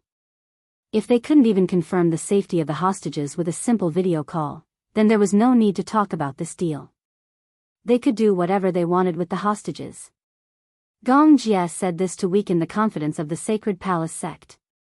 They had originally thought that Alice and Natalia would be the 2 most important hostages to Hurricane, while Romanka and Hua Jin would be on their list of targets to be executed. They originally planned to execute Romanka first as a show of strength. If Hurricane didn't cooperate, then they would execute Hua Jin to force Hurricane to submit. Gong Jia said this to make the Sacred Palace sect think that the 3 hostages weren't that important to Hurricane. This would weaken the Sacred Palace sect's confidence. Of course, Gong Jia also knew that the Sacred Palace sect wouldn't believe him so easily. But, Hurricane also issued a warning. Once Jim gave the order to execute the hostages, then it would be the end of the Sacred Palace sect. At that time, Hurricane would use all its power to completely destroy the Sacred Palace sect. In fact, it would be easy for Hurricane to deal with the Sacred Palace sect. On this point, Jim knew what he was doing. However, Gong Jia's words were undoubtedly a threat. Although Jim had doubts about what Gong Jia said, and the 3 hostages were also doubtful about the importance of Hurricane. However, at least Hurricane was willing to sit down and negotiate with the Sacred Palace sect. This proved that the remaining 3 hostages were still valuable to Hurricane. However, Gong Jia's impatient attitude made Jim feel a little guilty. Soon, the Sacred Palace sect sent an email to confirm the video call at 8:00 in the evening. 8:00 in the evening. The Sacred Palace sect connected to Hurricane and sent a video call on time. Gong Jia accepted the video call. Soon, the blurry image of a person sitting on a chair appeared. Gradually, with the adjustment of the video, the image became clearer and clearer. The silhouette of Hua Jin's figure was reflected in his eyes. Hua Jin was tied up and sitting on a chair. Even though his head was covered with a black cloth bag, Gong Jia still recognized him at a glance. Based on the outline of his body, he could basically confirm that this hostage was Hua Jin himself. However, he seemed to be unconscious now. Hua Jin's head drooped to one side. His entire body was limp. He didn't seem to be sitting at all. Instead, he seemed to be tied to a chair. Gong Jia had a bad premonition. He gripped the table tightly but forced himself to calm down. What's wrong with him? He was afraid that something would happen to Hua Jin, but he was even more afraid that this was a trap set by the Sacred Hall. Perhaps they were testing him to see how worried he was about this hostage. Once Gong Jia showed any signs of nervousness, Hua Jin, as an important hostage, would become a bargaining chip for them. Therefore, Gong Jia didn't show any nervousness on his face. He deliberately kept his emotions calm. Why isn't he moving? Gong Jia questioned in fluent English. Through the screen, a masked evil cult member faced the camera and suddenly took out a knife from his back. Chapter 44:22. When Gong Jia saw this, the muscles on his face tightened. Could it be? Damn it. Was this person going to behead Hua Jin? Stop. Gong Jia was about to stop him, but he saw the person holding the knife and using the handle to hit Hua Jin's head. Ugh. With a muffled sound, Hua Jin's body trembled slightly, and he finally reacted. Don't worry, he's still alive. The evil sect member snorted disdainfully, obviously mocking Gong Jia for making a fuss over nothing. Gong Jia clenched his fists and said, "Take off the hood on his head." Why? I think your goal is to confirm whether the hostage is still alive. The rest is unnecessary. Gong Jia asked, if I don't take off the hood, how am I supposed to confirm that the hostage is still alive, and not just any random person? Oh, voice can't be imitated. In fact, voice is very easy to imitate. Let me repeat, I want to confirm the safety of the hostage. The evil sect member was suddenly annoyed. He raised the chopper in his hand and waved it in front of the screen, showing off his power. Don't play any tricks, and don't ask for so many harsh conditions. We've already shown you the video to confirm that he's not dead. What else do you want? Our leader is talking to you about this business with 100% sincerity. What right do you have to doubt us? Gong Jia said calmly, since you're 100% sincere, but you still beheaded a hostage. Is this sincerity? Sorry, I can't see any sincerity from you. You, take off the hood. Gong Jia's eyes turned cold. This is my last concession. Otherwise, we'll talk about the deal face to face. The evil sect member was so angry that he paced back and forth a few steps. However, in front of Hurricane, they did not dare to be too arrogant. Gong Jia's attitude made them uneasy. They were really worried that Hurricane would be indifferent to the three hostages. No matter what kind of kidnappers, they were most afraid of kidnapping hostages that had no value in negotiation. Therefore, they did not dare to be too presumptuous. Okay, this is also our last concession. The heretic walked to Hua Jin's side and tore off the black cloth bag in one swift motion. Hua Jin's weak and pale face was immediately reflected in his eyes through the screen. Gong Jia looked at Hua Jin, and for some reason, he felt an inexplicable palpitation in his heart. It was obvious that the evil sect members were not polite to him. A round of beating was unavoidable. There were some slight bruises on his face and some bloodstains on his neck. He didn't know how he got them.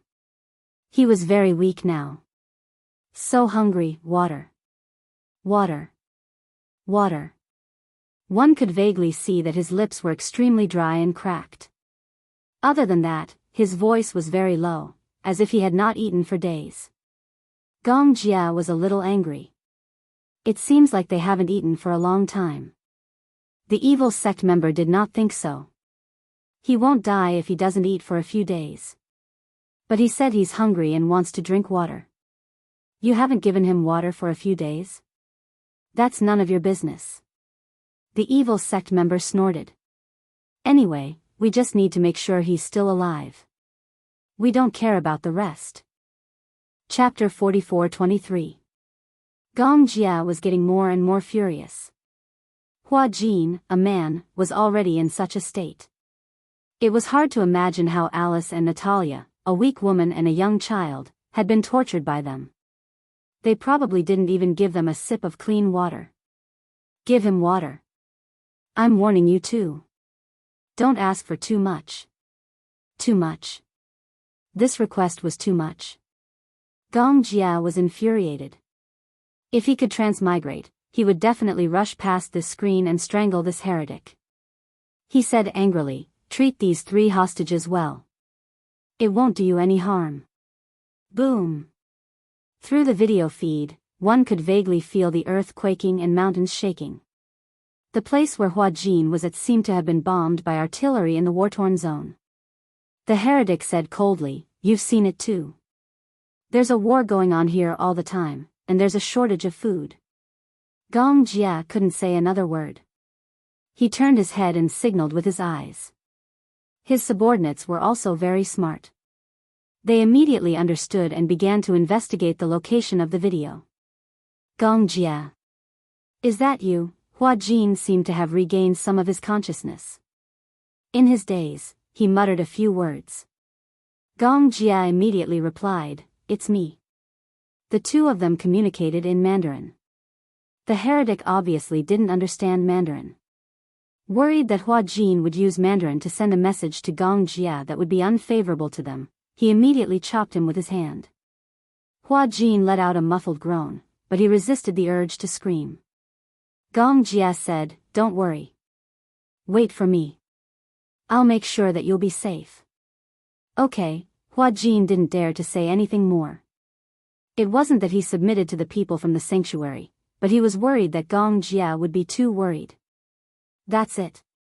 Hurry up and prepare the things we need and set a time and place. We can't wait that long." With that, the video signal was cut off. Gong Jia slammed his fist on the table and gritted his teeth in anger. "Young Master Jia, we've located their location." "Where?" "The coordinates have been generated, but they are in a neutral zone between two war zones. Although they are not in the war zone, they are in the middle. No wonder the people of the Temple of Light wanted a large number of armaments." He sucked in a deep breath of cold air. "All right, we'll leave tomorrow morning," Gong Jia ordered. Vermilion Bird worriedly walked over and looked at Gong Jia. "Do you have to go personally? This time, it bodes ill rather than well.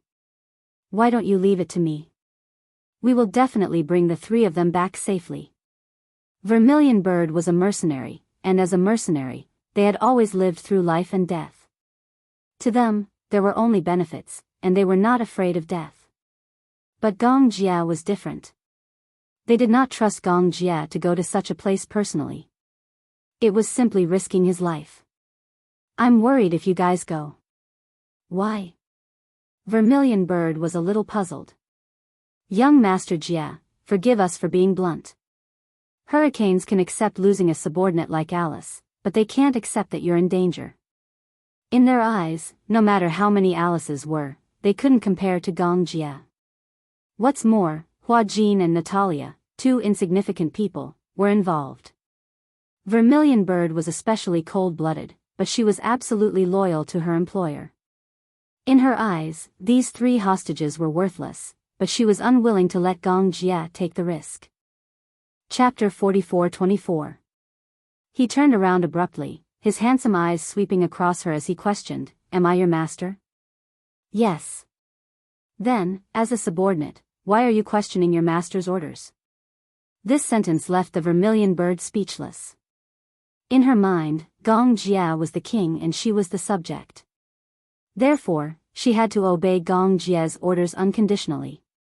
But Zhu Ke wanted to say something, but Gong Jia glanced at her. Zhu Ke lowered her head guiltily. "I understand. East Africa." In the confinement room, every corner was covered with cobwebs. Rats ran rampant and mosquitoes and flies flew everywhere. There was not even a vent here. There was no daylight and dust filled the air. It was extremely turbid. The small space was filled with the smell of blood. The door suddenly opened. Hua Jin was pushed in. His feet were chained. He staggered and fell face down on the ground. Alice was nervous. She was in a semi-conscious state. Because she had only eaten a small amount of rice and water for a few days, she was a little muddle-headed. Hua Jin's muffled groan woke her up. However, she did not dare to say a word, not even a word of concern. Her eyes were covered by a blindfold, so she could not see anything. She could only hear Hua Jin groaning in pain. "Shut up.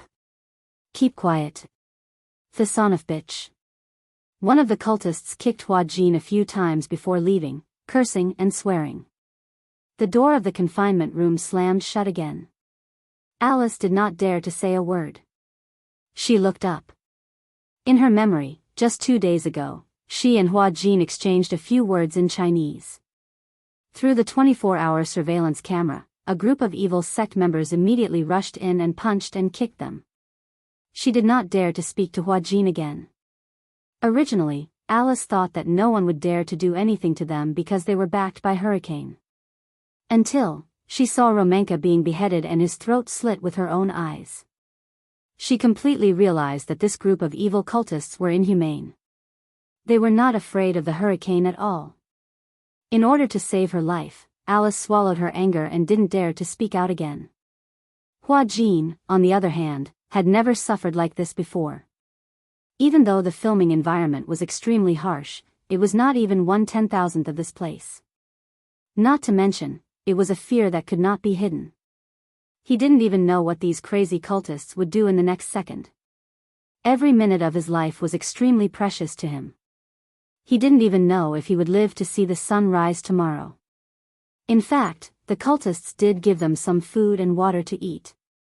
In fact, whether it was Alice, Hua Jin, or Natalia, they were all very important to them.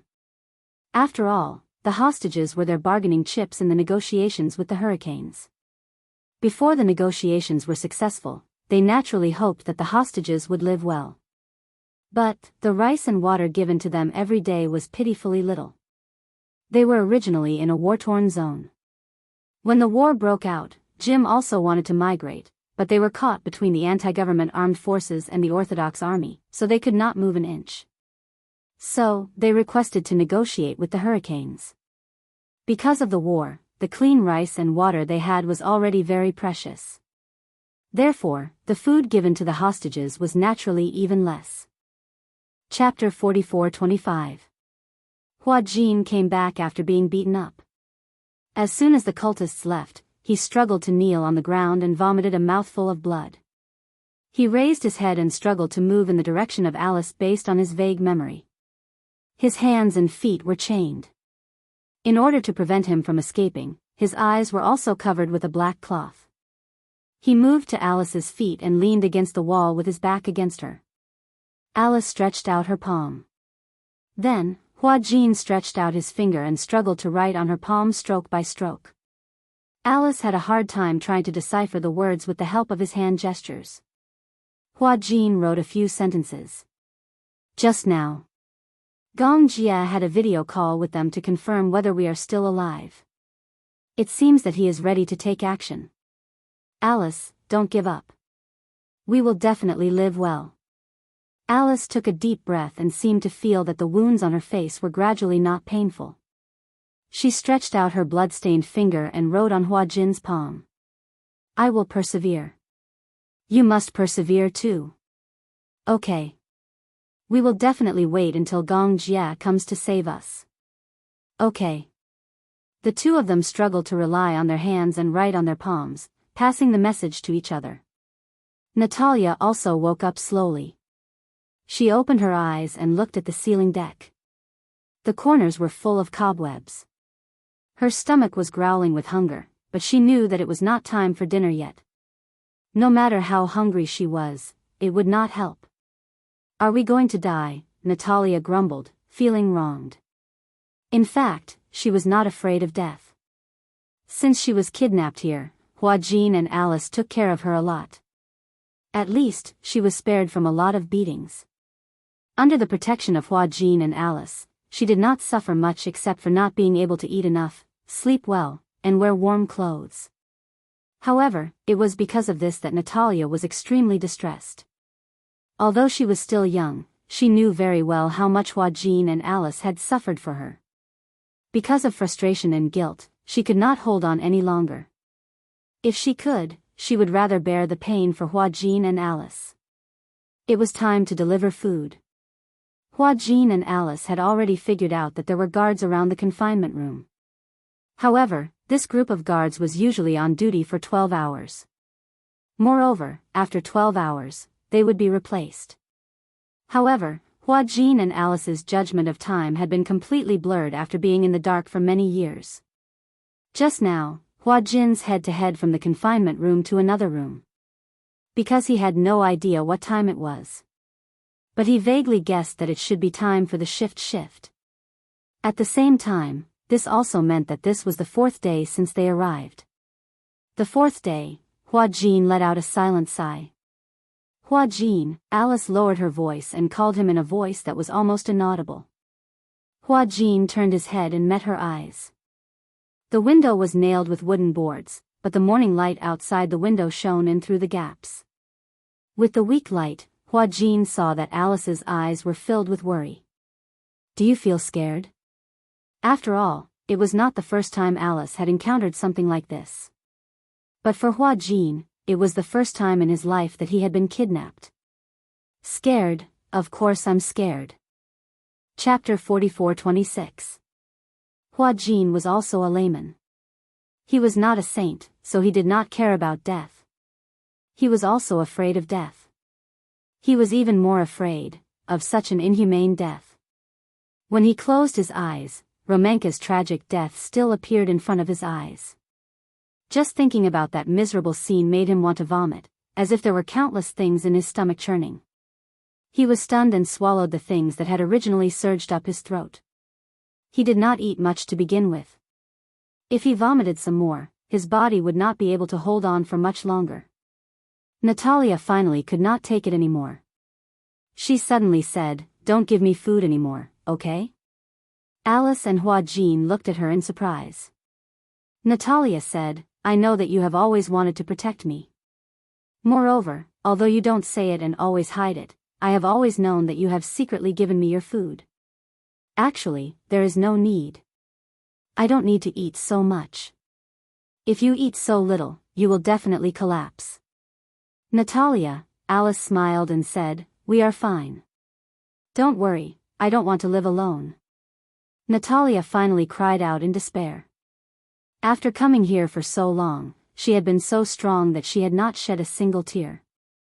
However, when she woke up and saw Hua Jin covered in injuries again, and thought about how Hua Jin had been beaten up in order to protect her, she could not take it anymore.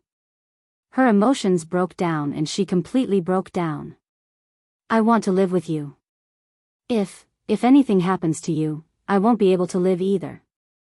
Natalia clenched her fists tightly and was so sad that she cried. "Don't give me food anymore. I can hold on.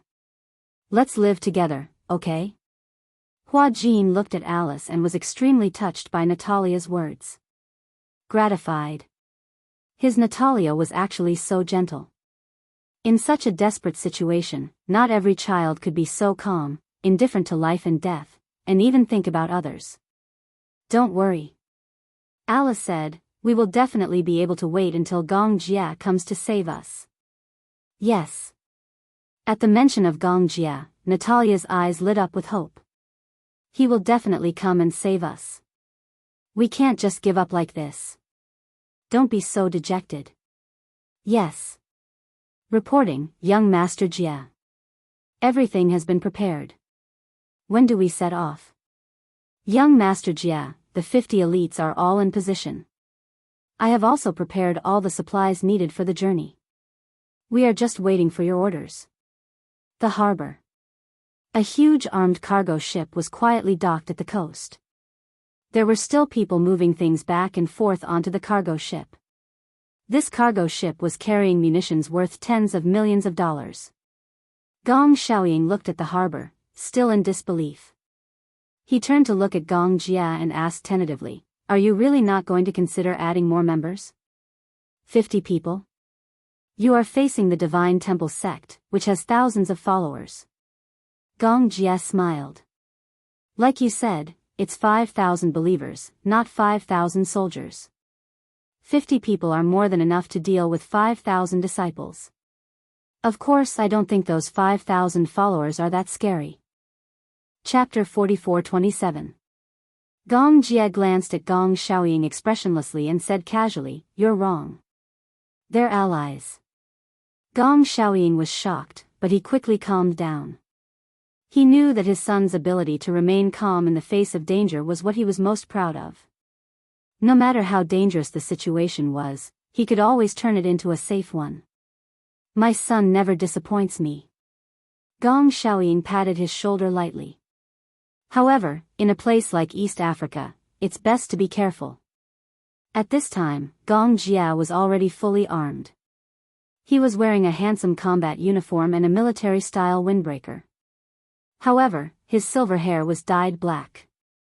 Gong Xiaoying then realized that Gong Jia had unknowingly become a high-spirited man. At 1.9 meters tall, he was much taller than him. He did not know if it was because he had grown taller or because he was getting older. Gradually, he was no longer young and his height was slowly shrinking.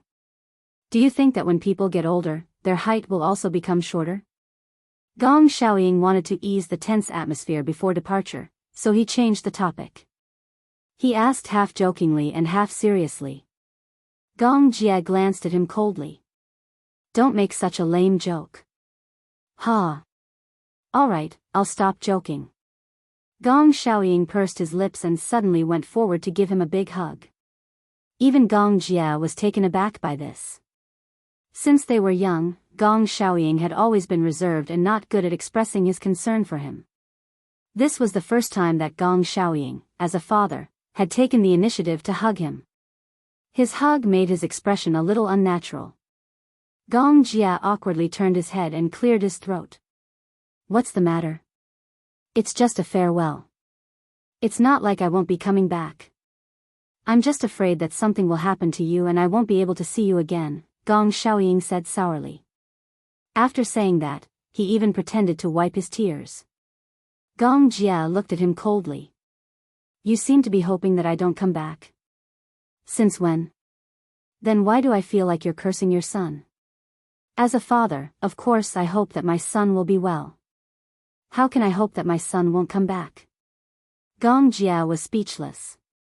Gong Xiaoying said, All right, let's set off early. I'll wait for you. Gong Jia nodded and gave Gong Xiaoying a hug. Then, he turned around and boarded the armed cargo ship. Before Zhu Ke boarded the cargo ship, she nodded at Gong Xiaoying. Gong Xiaoying called out to her.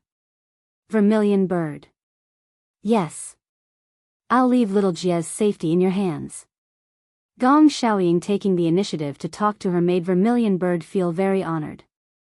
She immediately lowered her head and said firmly, I will do my best, even if it costs me my life, to bring young Master Jia back safely. It was a 12-hour flight from Dark Wind Island, through the Strait of Malacca, across the Atlantic Ocean, and from East Africa. However, this was already the shortest and fastest journey. There was a port in East Africa that was still well protected. However, because of the war, several airports in East Africa had been severely damaged, and all flights to other parts of the world had been suspended. The airports were in a state of stagnation and were completely paralyzed. Many countries were evacuating their nationals through the only port, Sofia Port. Chapter 44-28. Hurricane also had troops stationed in East Africa. At that time, when the ship docked at the port, the troops stationed in East Africa would come to pick them up. The voyage at sea was extremely boring, and they had to deal with the harsh sailing environment. On the day of departure, they encountered a storm. At night, the sea breeze was very strong, and the waves hit the cargo ship. Even the experienced Gong Jia could not sleep well at night. When he slept on the bed, he felt dizzy, as if he was lying on the top of the waves. He wanted to vomit, but because he did not eat anything, he could not vomit at all. All communication relied on the satellite phone. On the ship, they could not eat anything too greasy. Other than nutritious cans, pure water, and all kinds of fruits, meat was basically eliminated. Dawn. Gong Jia could not sleep, so he came to the deck early, chewing on a nutrition bar, and looked at the sunrise on the horizon with a calm expression. Did you not sleep at all last night? Zhu Ke's voice came from behind. Gong Jia turned around and glanced at her. Why are you not asleep? It's my turn to be on duty tonight. Zhu Ke strode over. Immediately. I'm going to rest for a while. If I don't rest well, how can I deal with the next battle? As a mercenary, Zhu Ke had a very powerful ability. That was, no matter when, where, what happened, whether sitting, lying, kneeling, or lying down, as long as she closed her eyes and wanted to sleep, she could quickly fall asleep in 10 seconds without being affected by the environment. This was not considered powerful. What was really powerful was that even when she was asleep, she could control when she woke up. She remembered that once, when she was carrying out an operation in the wild, she was lying on the battlefield, surrounded by corpses. The place where she lay was full of stinking blood. But when she closed her eyes, she quickly fell asleep. The rain of bullets and cannon fire did not wake her up. Under the cover of the trenches, she slept very peacefully. At night, the war subsided, and she had enough sleep. When she woke up, she snuck into the enemy's base with her own strength and killed the exhausted enemy one by one. Zhu Ke was absolutely an outstanding mercenary. For her, as long as the target was chosen by her employer, to her, killing was no different from stepping on an ant. Sometimes, Gong Jia was envious of her good quality of sleep. Gong Jia bit on the nutrition bar and suddenly asked curiously, "How did you do it?"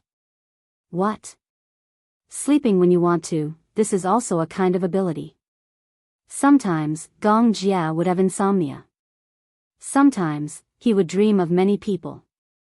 Mu Qingcheng, Yun Shishir, those messy people made up a messy dream. So much so that no matter how long he slept, he still felt groggy. The vermilion bird smiled and walked over. She leaned against the railing and enjoyed the sea breeze. She calmly said, "Because besides killing people, I have nothing to worry about." She didn't have any burdens or concerns. He had no family, no lover. To her, she was all alone in the world and did not need to worry about anything. At the same time, feelings were a huge taboo for her. Whenever she touched it, it would become a burden to her. Therefore, even though he was almost 27 years old, he was still alone. "Won't you feel lonely?" Gong Jia smiled. "Your life is made up of smelly things. Money, blood. Would such a person really not feel lonely?" Chapter 44-29. Vermilion Bird disagreed. "I've been alone since I was born, and I'll be alone until I die." She came alone, and she left alone. Not a sound was heard. Gong Jia looked at her quietly and suddenly said, "Being a mercenary is not a long-term plan, and it's not a lifelong business. People will eventually grow old. When you're old, you won't have the strength to hold a gun or fight anymore. What will you do?" "Retire." Vermilion Bird said, "I've already thought about it. When I'm 35, I'll retire. I'll buy a high-end condominium in the busiest part of Los Angeles and raise a Doberman. That's the most comfortable life I can imagine." "You've never thought about marriage?" "Marriage?" Vermilion Bird heard this and laughed. "Marriage is so scary. This word is a disaster for me." Vermilion Bird smiled. "I won't get married. Not in this lifetime. What a lonely life." Gong Jia commented mercilessly. "What about you?" Vermilion Bird laughed coldly. "Aren't you lonely? Young Master Jia, you're almost 30. When are you going to get married and have children?" "Get married?" Gong Jia silently swallowed all the energy bars. He smirked as he chewed. "You don't seem to be interested in women," Vermilion Bird said as she inched closer to him. "Logically speaking, when a man stands in front of me, his breathing rate will quicken, his face temperature will rise, and his breathing will become hurried. But you don't seem to be moved." Vermilion Bird was a very beautiful woman. She had a head of natural blonde hair, a fair face, and deep eyes that could capture one's soul. No matter what man stood in front of her, they would feel helpless. Gong Jia looked at her expressionlessly and suddenly said something that could choke her to death. "Oh. You're a woman. Why can't I tell?" Vermilion Bird resisted the urge to vomit blood. Gritting her teeth, she asked, "How can you not tell that I'm a woman?" Short hair, cold temperament, a pair of eyes staring at others like a leopard, the murderous intent in his eyes is very strong. Gong Jia raised his eyebrows and said, "Sorry, I can't imagine you as a woman." Vermilion Bird lowered her head and looked at herself. Combat uniform, bulletproof vest, knee-high combat boots, a defensive master sword and 2 desert eagles were fastened to her waist. It seemed that the murderous aura was indeed very heavy. "Are you sure you're not bragging?" Gong Jia teased. "If any man is interested in you, he's the one with the wrong orientation." The vermilion bird was left speechless. She flicked her fringe and said coldly, "Forget it. We're talking the same language." With that, she turned around and continued her patrol. Gong Jia couldn't help but laugh. It seemed that his poisonous tongue had hurt her. Gong Jia turned around and leaned against the railing, recalling Zhu Kei's words. "You don't seem to be interested in women." Gong Jia didn't notice it before. But it was true. It wasn't that women had never appeared around him. But he didn't seem to be interested in women of all shapes and sizes. But he wasn't interested in men either. Chapter 44:30. In the afternoon of the next day, the cargo ship had arrived at its destination. The ship gradually approached the port. Gong Jia left a few dozen men on the ship to guard the armaments. He brought Vermilion Bird and a few elites down the ship. Gong Jia and his men were in disguise. They wore a robe and a hat, but as soon as they got off the ship, he vaguely sensed that there were countless pairs of eyes staring at him and sizing him up. He didn't know if these people were from the sacred shrine. They probably already knew that the Hurricane Group's cargo ship would be docked at the port at this time, so they sent people to check the situation. The cargo ship was docked at the port, but Gong Jia wasn't worried about them hijacking the ship. Even the international armed forces were wary of the Hurricane Group's cargo ship. The cargo ship had so much space. When the Hurricane Group modified the ship, they didn't want to waste any space. Even the smallest space was stuffed with an interceptor missile. Even the crazy cult members wouldn't have the courage to get close to the cargo ship. They wouldn't dare to rob the cargo ship unless they were tired of living. However, the news of the arrival of the Hurricane Group's munitions would definitely be sent back to the sacred shrine. Gong Jia didn't show any abnormalities. He pretended to be a passerby. Soon, he felt that the eyes that were sizing him up quickly dispersed. The ship was far away from the port. At the same time, the Hurricane Group's troops stationed in East Africa sent a car to pick them up. Gong Jia and Vermilion Bird got into the car and closed the door. "Young Master Jia." The driver greeted him in a low voice. Gong Jia said, "Cut the crap and drive." "Okay." The Hurricane Group was stationed in East Africa and set up a headquarters. Most of the Hurricane Group's markets were in the North American and African markets. In the North American market, the bulk of the orders were from the Mexican government. As for the African market, East Africa wasn't a free market. However, it was a transportation stronghold that led to South Africa. To go to South Africa, one had to pass through East Africa. Hence, the Hurricane Group had already set up an absolutely mature freight route in East Africa. At the same time, in order to dispatch goods, Hurricane set up a command center in East Africa and stationed many relay stations. Most of the munitions relied on airplanes and waterways. Goods were transported to the target port by waterways, then unloaded from the port and transported to the target by container trucks. These stations were used to resupply these trains. In addition to the necessary gasoline, there were also food and military supplies. At the same time, these stations were also responsible for collecting intelligence and relaying intelligence. Before they left, Gong Jia had sent the coordinates of Hua Jin's location to these relay stations in Morse code. The relay station was responsible for collecting information and accurately locating Hua Jin's location. Gong Jia's idea was very simple. Simply and crudely, he would charge into the headquarters of the Holy Church, then control all the cultists and rescue the 3 hostages.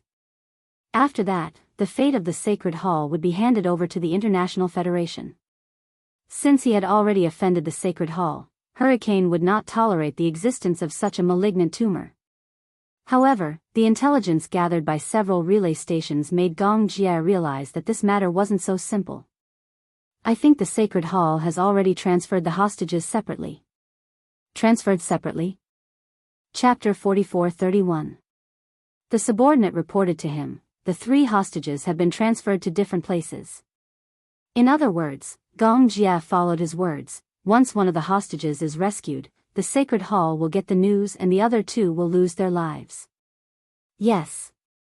Gong Jia frowned and tapped his fingers on the table. He hesitated. Red Sparrow said, "Is it difficult? Locate the 3 hostages and rescue them in batches. We brought 50 elites and divided them into 3 teams to infiltrate the Sacred Hall's secret hideout and catch them all in one fell swoop." Gong Jia agreed with Red Sparrow's suggestion. The vermilion bird had a wealth of experience, so she had an excellent reaction time to deal with such situations. However, the subordinate sighed and revealed a worried expression. "Officer Red Sparrow, it's not that we haven't thought of your idea. However, after being stationed in East Africa for so long, we've dealt with the Sacred Hall many times. They're definitely not as simple as you think. You may not be familiar with their behavior, but we're very familiar with it. Living in East Africa, what the civilians are most afraid of is not the government army or the anti-government army, but the Sacred Hall and the Gitaman terrorist organization. Their methods are extremely cruel and inhumane. It's not something we can imagine. I think that once the Sacred Hall's people know that the Hurricane's cargo ship is docked, they'll tie a special device to the hostages to prevent the Hurricane's mercenaries from rescuing the hostages." Gong Jia's expression turned solemn at once. "What special device?" "There'll be an explosive device on the handcuffs of the hostages. These devices are connected to a network. In other words, the handcuffs of the 3 hostages are connected. Once one of the handcuffs breaks or the lock is unlocked, the handcuffs of the other 2 hostages will explode. At that time, the other 2 hostages will be blown into a pile of flesh and blood. We have a few subordinates who were taken hostage by the Sacred Hall. We tried to rescue them, but the handcuffs were unlocked and the other 3 hostages were blown into a pile of flesh and blood." Even though it was a plain narration, one could still imagine how frightening that scene was. Red Sparrow listened but didn't say anything. She was already used to such scenes. A mother-child linkage device? Red Sparrow immediately thought of the name of the device. "I remember seeing this device when I was on a mission. In fact, it's not a high-tech method. It's a very simple principle. The 3 handcuffs have an explosive point and a linkage device. If one of the devices is opened, then the other 2 devices will automatically switch to the explosive point and cause an explosion. How do we solve it?" Gong Jia suggested, "If you're not in a hurry to remove the handcuffs, why don't we rescue the 3 hostages first and find a way to access the device after we return to Hurricane City?" Hearing this, the vermilion bird fell into silence. She turned around, crossed her arms, and said solemnly, "So far, I've never seen this kind of explosive device that can be neutralized." "What do you mean?" Chapter 4432. In other words, once these handcuffs are put on, they can't be unlocked. In other words, once the Sacred Hall sect handcuffs them, no matter if it's us or them, we won't be able to unlock the device. Gong Jia was furious. In other words, from the beginning, the Sacred Hall sect wanted to kill them? You can say that. The Sacred Hall sect never thought of letting the hostages leave alive. Gong Jia frowned. It seemed that this matter was much more difficult than he had imagined. "Then, what about this?" Red Sparrow said. "First, unlock the handcuffs and bring Hurricane back.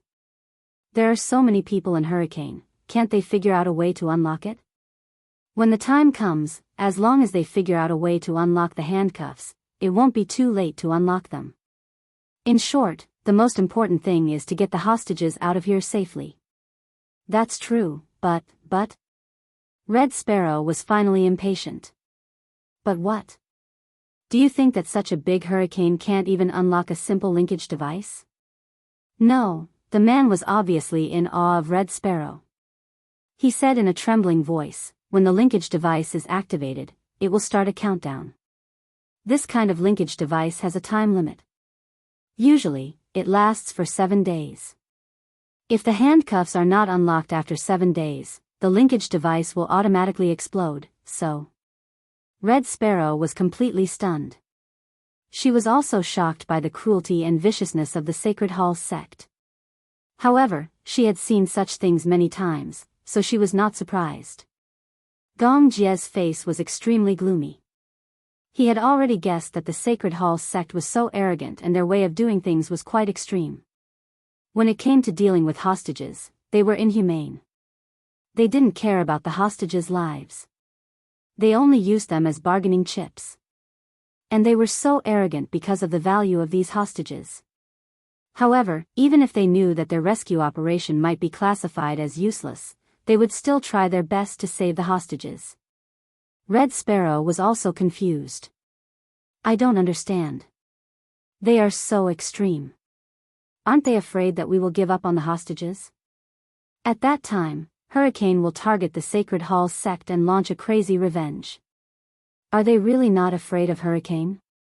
Ha! Evil sect. Who are the cults? Gong Jie said, the cults believe in God, but these fake Christians believe that God has been silently protecting them. They think that after they die, they can become gods and become immortal. Do you think they have any sense of reason? Since they are so loyal to God, why did they ask Hurricane to provide so many munitions? Because Bishop Jim is a pretty smart, sober man. He was taking advantage of the sincerity of the cultists to amass a huge fortune. Over the years, how many families had the Sacred Hall embezzled? Jim knew the truth of the world very well, but he used such nonsense to brainwash his followers and seize their property. Those believers are all poor people who have been deceived by him. A pitiful person must have a hateful side. No matter what, we have to rescue the 3 hostages first. Chapter 44-33. Yeah, I'll negotiate with Jim when the time comes. You're going to do it yourself? Vermilion Bird was a little worried. Young Master Jia, I think it's better if you don't do it yourself. Jim is a sly old fox. Who knows what kind of trap he has set for you? What a bunch of good-for-nothings. Who are those people around him? I heard that Jim spent a lot of money to hire a team of 100 mercenaries from Europe. However, these mercenaries have varying strengths and aren't a threat to me at all. Vermilion Bird was still a little worried. That's true, but in any case, don't underestimate the enemy. Don't worry. I know what I'm doing. Vermilion Bird and Gong Jie went their separate ways.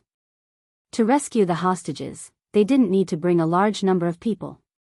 3 groups of 5 were enough. The rest of the people were to follow Gong Jie around the clock and be on standby. Gong Jie released the news that they had arrived at the port with the goods and were waiting for Jim's reply. At night, Jim quickly set a time and place. San Jose Sports Center. San Jose Sports Center used to be the largest training ground in East Africa. It used to be the venue for military drills and reviews. It was also the venue for international sports events. Ironically, the training ground that used to impart the spirit of peace was now surrounded by constant crossfire, and many civilians were killed or injured.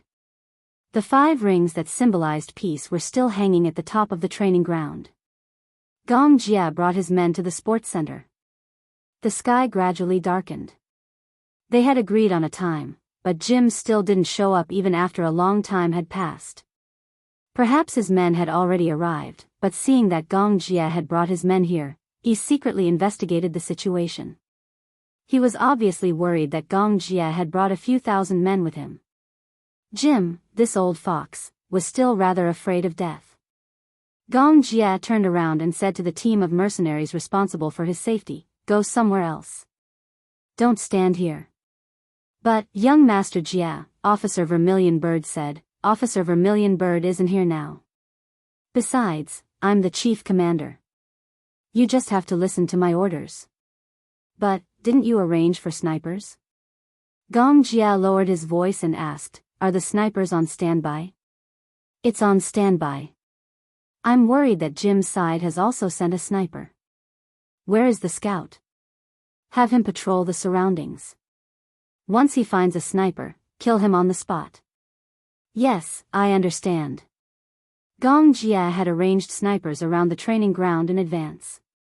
If Jim's side tried to harm him, they would kill him in advance. At the same time, the mercenaries would cover his safe escape. However, this was just in case. As expected, Jim did not dare to touch him.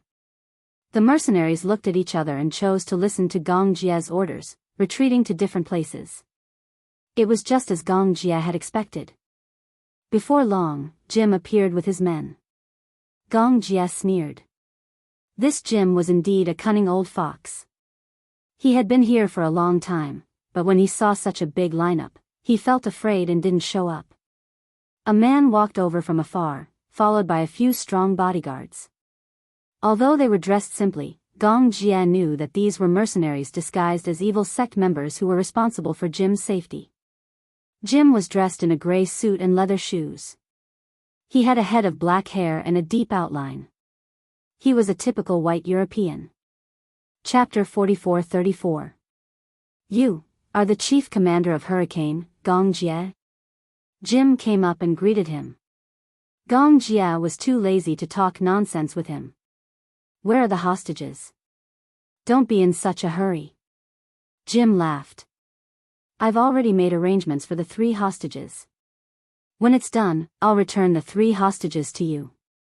Would they really be returned unscathed? Jim didn't mention it. He only said that he would return the hostages. Who knew if he would return the hostages alive or 3 corpses? Gong Jia expressed his doubts. He raised his wrist and looked at the time. He said coldly, 3/4 of an hour later than the agreed time. Is this your so-called sincerity? Sorry, I can't see it. Even though Jim had 3 hostages in his hands, Gong Jia's aura was still biting cold and his posture was extremely domineering. He knew in his heart that with Jim's personality, the more he tried to please him and the more subservient he was, the more unscrupulous he would become. Forceful words would instead make him soften his attitude slightly.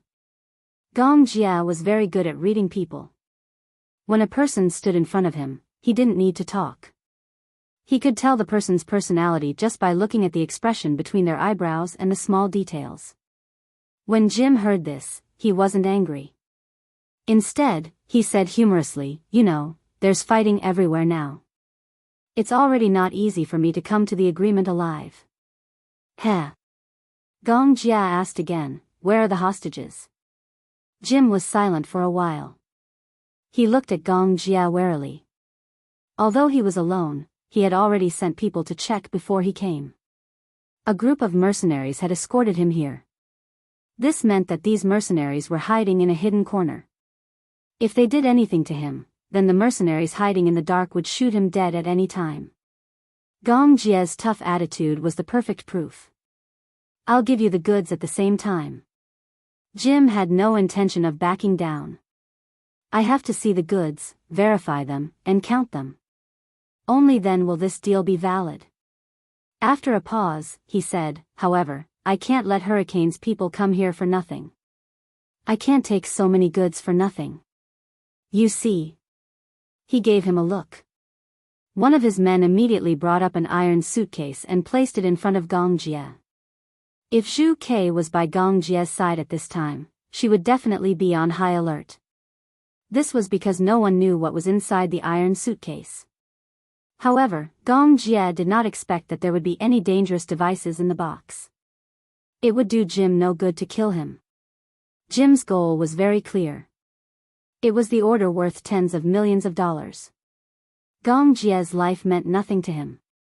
Don't worry, there aren't any explosives inside. Jim explained, inside, there's some diamond raw materials. After it's done, I'll also give you a few 100 kilograms of heroin as a reward. Haley Quinn. Gong Jia did not accept the offer immediately. Instead, he rejected it coldly. Hai Luo Yin is of no use to me. Hurricane never does business like this. Heh. Looks like Hurricane looks down on the drug business. Jim disagreed. But, what's the use of drugs and munitions? They're all life-threatening things. Hurricane doesn't have to think so highly of themselves. I'll say it again. Chapter 44-35. Jim was extremely displeased with Gong Jia's haughty attitude, and his expression was already a little ugly. In fact, Gong Jia was stalling for time. Now, Vermilion Bird had infiltrated the cult in disguise to rescue the hostages.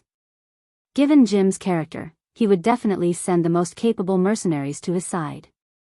As for the useless soldiers and crab generals left behind in the cult, Vermilion Bird did not care about them at all.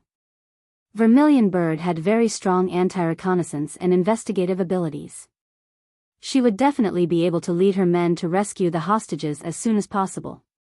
But before that, Gong Jia had to stall for time as much as possible. If necessary, he would not hesitate to tie Jim up as a hostage. Let's go and inspect the goods first. Gong Jia sneered. It's useless to talk to you. With that, he stood still and waited for Jim's response. Naturally, he would not turn around immediately and leave his back to them. Jim could tell that Gong Jia was also very wary of him. He raised his eyebrows and suddenly asked, among the 3 hostages, there's a man who looks very attractive. When he said that, Gong Jia immediately realized that he was talking about Hua Jin and immediately became nervous. Him? What's wrong? Oh. You're so nervous. Jim immediately smiled evilly. Don't tell me that this man has a special meaning to you. Gong Jia's facial muscles immediately stiffened. Don't tell me that this man is your favorite pet. This sentence undoubtedly angered Gong Jia. Favorite pet? This wasn't a nice way to address him. From what he knew, Jim liked women, but he also liked men. As long as it was attractive, he was very interested in it. To him, whether it was a man or a woman, they were just for his amusement. In other words, men and women were like dogs. They were pets, not humans. Obviously, he said this because he regarded Hua Jin as a pet in his eyes. There was no difference. He treated Hua Jin as Gong Jia's plaything, but such blasphemy made Gong Jia unhappy. He swore that when Hua Jin, Alice, and Natalia returned safe and sound, Hurricane would wash the headquarters of the Temple of Light with blood. What? What was there to be embarrassed about? It's not a rare thing for a man to like another man. Jim said, men and women are the same, they are all living creatures. In this world, there are only differences between gods, devils, humans, and ghosts. However, I am different from you. I am a god. Therefore, to be able to receive my gift is a great favor. If young Master Gong is interested, I have some pets for you to choose from. If you don't mind, you can pick a few pets and bring them back.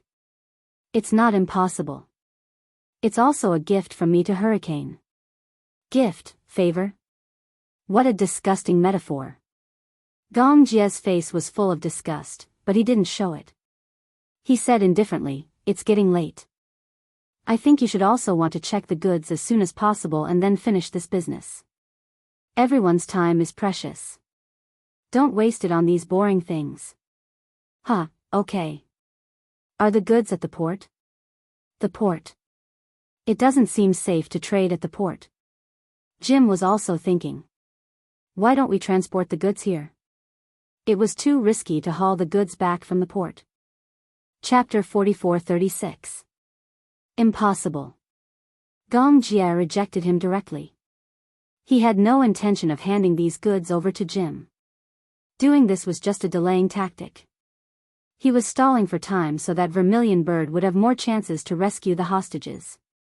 Jim narrowed his eyes, secretly sizing up Gong Jia, and bluntly expressed his worries.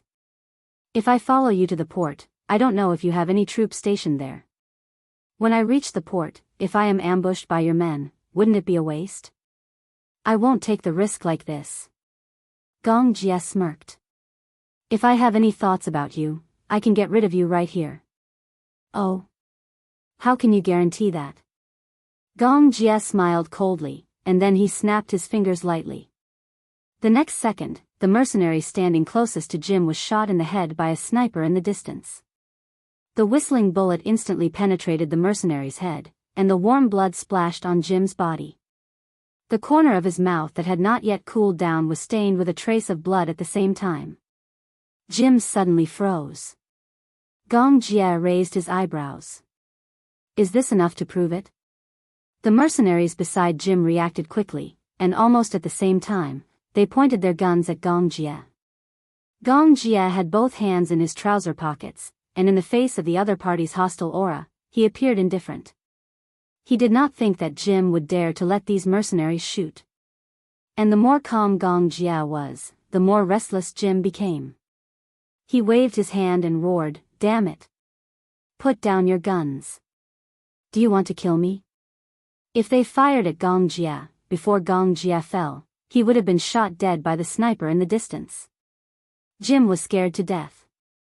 Gong Jie glanced at him disdainfully. "Do you really think that I came here for the 3 hostages? Jim, if you don't even have the attitude to personally inspect the goods at the port, not to mention you, even these mercenaries beside you won't be able to live for long." His tone was unyielding. However, being tough also required the ability to be tough.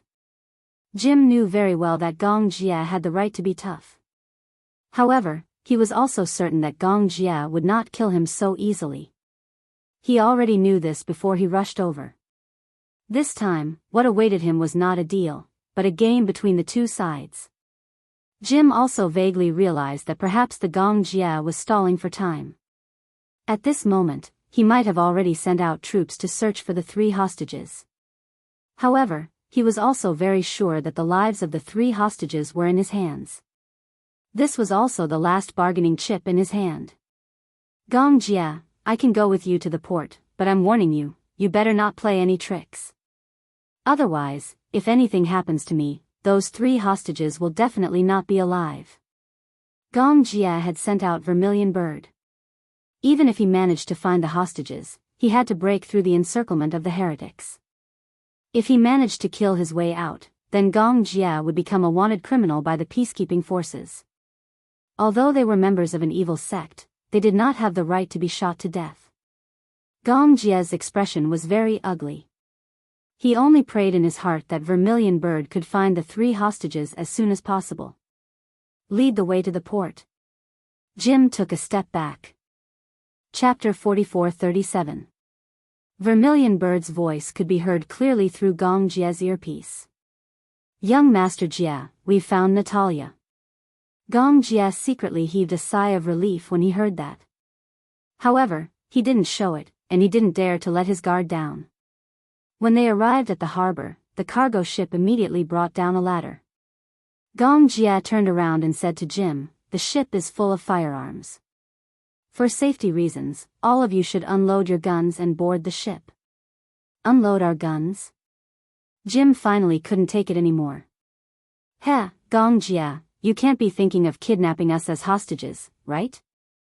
Gong Jie narrowed his eyes and said coldly, "The ship is full of my men. There are also Hurricane's assault troops stationed at the harbor. Even if you don't unload your guns, you won't be able to resist once you're here." After a pause, he smirked coldly. "Oh, I seem to have forgotten. From the moment you angered Hurricane, the Sacred Hall sect was already at the end of their rope." Jim's face was slightly embarrassed.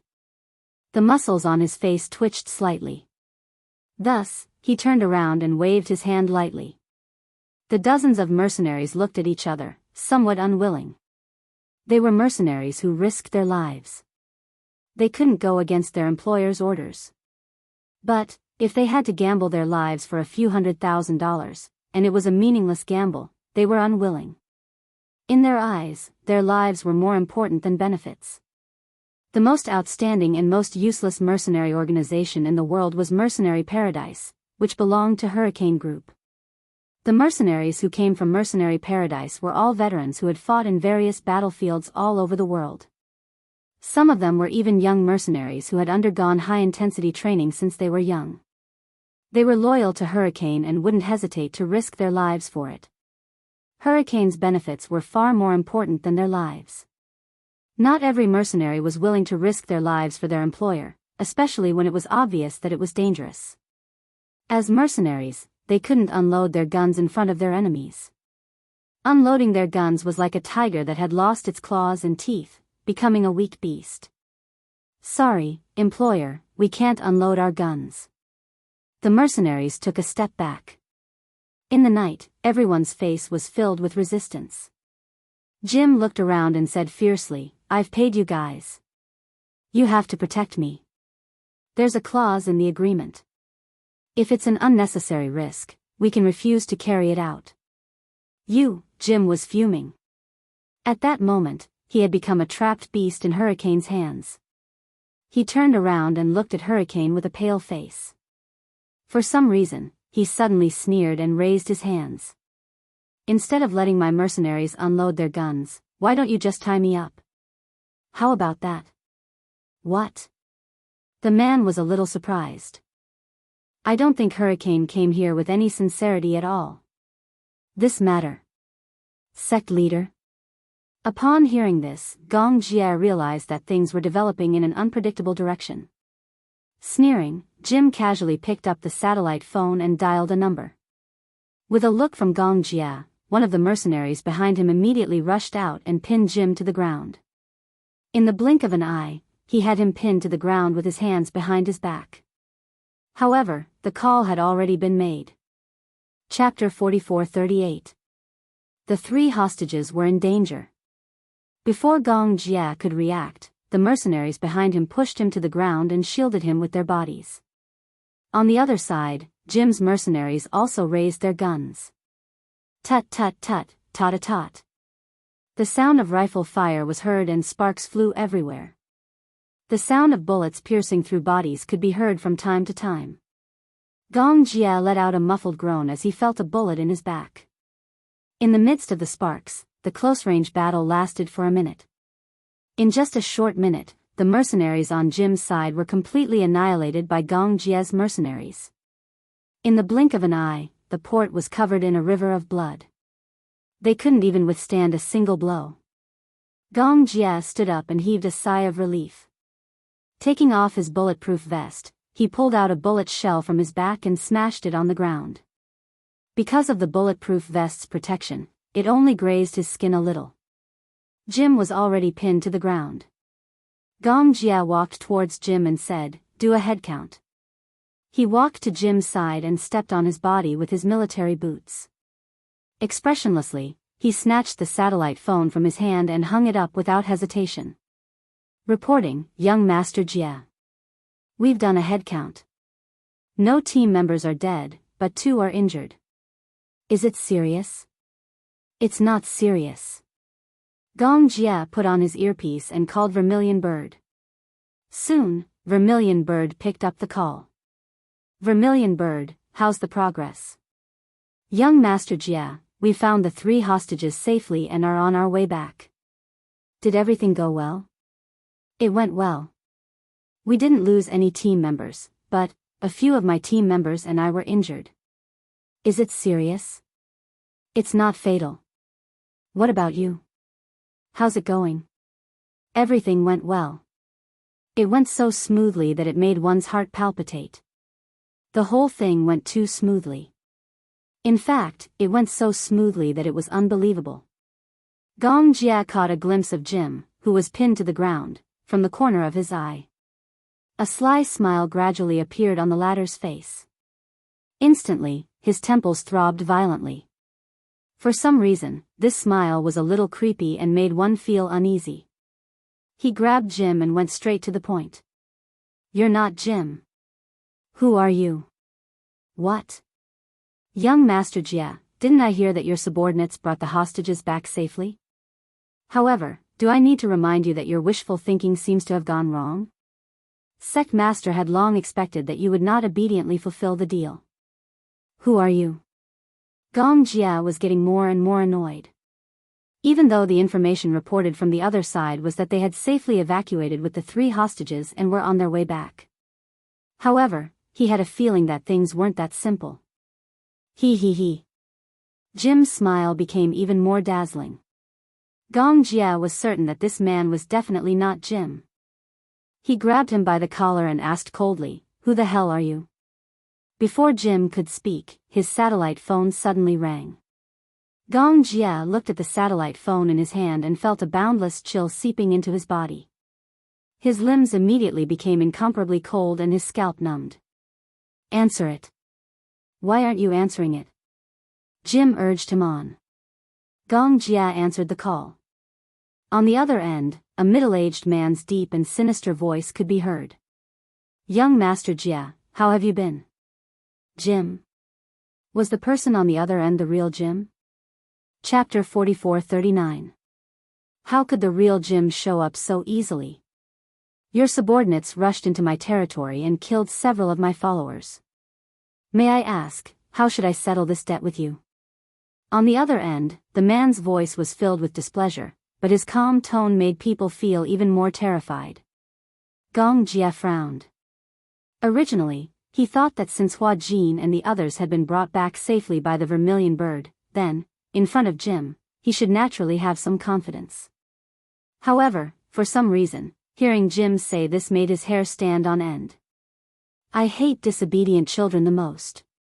On the other end, the man complained, "Originally, the deal that has already been agreed upon, can't you just obediently fulfill it? Why do you have to play these tricks? I'm really tired of it. What do you want?" Jim no longer spoke. However, through the satellite phone, Gong Jia could vaguely hear that Jim was in a very empty square. In the square, the sound of a loudspeaker suddenly came from the square. "The war in this world has never stopped, just like the endless night, never seeing the dawn. After today, tomorrow, those soldiers will rush in and slaughter us wantonly. The souls that die in the hands of those soldiers will all become the puppets of those devils. They will tightly grip the throats of our souls. We will no longer have a future. We will no longer have eternal life." Immediately after, through the satellite phone, one could clearly hear the cheers of the believers in the square, as well as the cries of some women and children. All the voices were mixed together, like a sad song before one's death. "Let us use our lives as a sacrifice to the great Jesus Christ. He will bless our souls and lead us to paradise. Tonight, everyone will die. If you truly love me, then please die with me. Those who survive, the government will not let you go, the armed forces will not let you go, even the hurricane will not let you go. We will fight to the death with those devils, but, please forgive me, in the end, I will use all of our souls as a sacrifice to the dawn of this world." The voice clearly came from Jim. His voice was very recognizable, high, and powerful. "Today we will all die, but tomorrow he will resurrect us." In the next second, the satellite phone was cut off. Gong Jia was already drenched in cold sweat. He immediately put on his headset and contacted Vermilion Bird. The Vermilion Bird quickly picked up the call. "What's wrong, young Master Jia? Are you sure you brought the 3 hostages back safely?" Gong Jia said, "It wasn't the real Jim who showed up. Just now on the satellite phone, I heard all the believers gathered in the square, and Jim seemed to be making a declaration. The Sacred Palace sect has a very large plaza. When I left with the 3 hostages, I saw from afar that there was a very large barrel in the middle of the podium." "A bucket?" "Yes." The Vermilion Bird told him the whole story in a concise and comprehensive manner. The Sacred Shrine sect wasn't big and only had a few thousand followers. However, when they were rescuing the hostages, a male heretic who was guarding the hostages actually begged them to take him away. Chapter 44-40. At night, Jim will summon all his followers to gather in the square.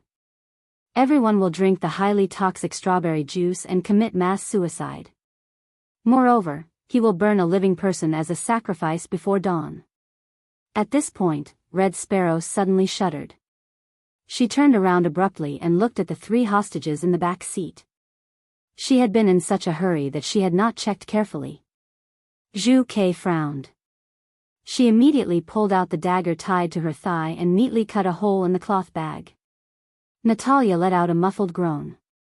She was obviously frightened. Beside him, Alice was visibly trembling as well. The third one, on the other hand, was apparently very calm. Red Sparrow cut open the cloth bag on his head and saw an unfamiliar face. He had dark skin and a chiseled face. He was a typical East African. "Where's Hua Jin?" Red Sparrow exclaimed. Gong Jia suddenly became nervous. "What's going on? Hua Jin is not here." "What? Oh no. This is a human bomb. Get out of the car." Get out of the car. It was a mess on the other end. When Red Sparrow cut open the cloth bag, she also heard the countdown of the time bomb on his body. She immediately ordered the driver to stop the car and open the door. She carried Natalia in one hand and Alice in the other. Before the car came to a stop, she jumped out of the car recklessly. Just a few seconds after the people jumped out of the car, the bomb on the other hostage exploded, destroying the car along with it. The powerful explosion shattered the radio system. Bzzzt, Gong Jia heard a shrill sound coming from his earpiece. He immediately took it off and turned his head to look at the fake Jim beside him. He grabbed the man's collar and asked fiercely, "Where is the other hostage? Speak." "Huh, just kill me. Anyway, I won't say anything even if I die." When Gong Jia heard this, the corners of his mouth curled into a cruel smile. "Is that so?" He grabbed the defense master that was buckled around his waist, squatted down, and put the blade against his cheek. "You're not going to tell me?" The man glanced sideways at the blade that was pressed against his skin. With Gong Jia's pressure on his wrist, the sharp blade quickly cut open a wound on his skin. It was not that there was no fear in his heart. He was not afraid of death, but he was instinctively afraid of something more painful than death. "Are you going to tell me or not?" Gong Jia grabbed him by the throat. "Speak." The man didn't say anything for a long time. He gritted his teeth and closed his eyes, as if waiting for death to come. However, how could Gong Jia let him have his way so easily? He was determined to get information out of him, but since the man was so tight-lipped, it wasn't like he didn't have any tricks up his sleeve. Gong Jia flipped his hand and used the tip of the knife to ruthlessly pierce the skin on his face. Furthermore, he forcefully gouged out a bloody wound. Ah! He knew best how to inflict the most pain on others without causing them to die from excessive blood loss and severe injuries. His subordinates had experienced the cruelest torture in the world. Therefore, he knew how to inflict pain on others without causing them to die. "It's okay if you don't say anything. However, I won't kill you right away." Gong Jia's breathing was heavy. He leaned close to the man and forcefully gouged out half of his skin with the defense master in his hand. Ah! Chapter 44-41. Gong Jia pulled out his knife and stabbed it into the man's thigh. It was extremely painful, but it was not fatal. Gong Jia questioned sternly, "Are you going to talk or not?" The man's will finally wavered and he began to beg. "Just kill me. Just kill me. Don't torture me anymore. I'm warning you, I'm giving you one last chance. Otherwise, I have plenty of ways to torture you until you wish you were dead." Gong Jia gave him another backhand stab and stabbed him in the waist. The man screamed like a pig being slaughtered. It was incomparably mournful. I'll talk. I'll talk." The man trembled all over and said with difficulty, "The cult leader is very kind and righteous. He thinks that man has the blood of the Son of God, and he wants, what does he want? He wants to use that hostage as a final sacrifice. He has decided to use that Son of God as a sacrifice. Tonight, all the believers will gather in the square and then accept the cult leader's final favor and follow him with their lives." Gong Jia was stunned when he heard this. He suddenly recalled Vermilion Bird's words. The bucket in the square is filled with strawberry juice that has been laced with cyanide. Tonight, Jim will summon all the believers to gather in the square. Everyone will drink the highly toxic strawberry juice and commit mass suicide. Moreover, a living person will be burned as a sacrifice before dawn. Today we will all die, but tomorrow he will resurrect us. Mass suicide, that was insane. Gong Jia questioned, "Sacrifice? How?" The man replied, "The cult leader plans to tie him to the cross and burn him with fire." What? Everyone looked at each other in disbelief. They could not believe that there was such a crazy thing. Gong Jia was furious. Where is he now? Now, he should be taken to the square, right? Where is the square? The man suddenly stopped talking. He did not want to reveal so much information. Are you going to tell me or not? Gong Jia held Defense Master tightly. His gaze was piercingly cold, like a beast waiting to hunt in the dark night. The man was scared half to death and finally confessed everything. I'll take you there. I'll take you there. I beg you, don't torture me anymore. Hearing this, Gong Jia stood up, looked around, and ordered, prepare weapons and a car for me. But, young Master Jia, there are battles everywhere. It's too dangerous to go there rashly. Cut the crap. Gong Jia turned around, full of murderous intent. Go and prepare. Yes. Your subordinate will go and prepare now. Long live the Divine Temple. Long live Jim. Long live the Divine Temple.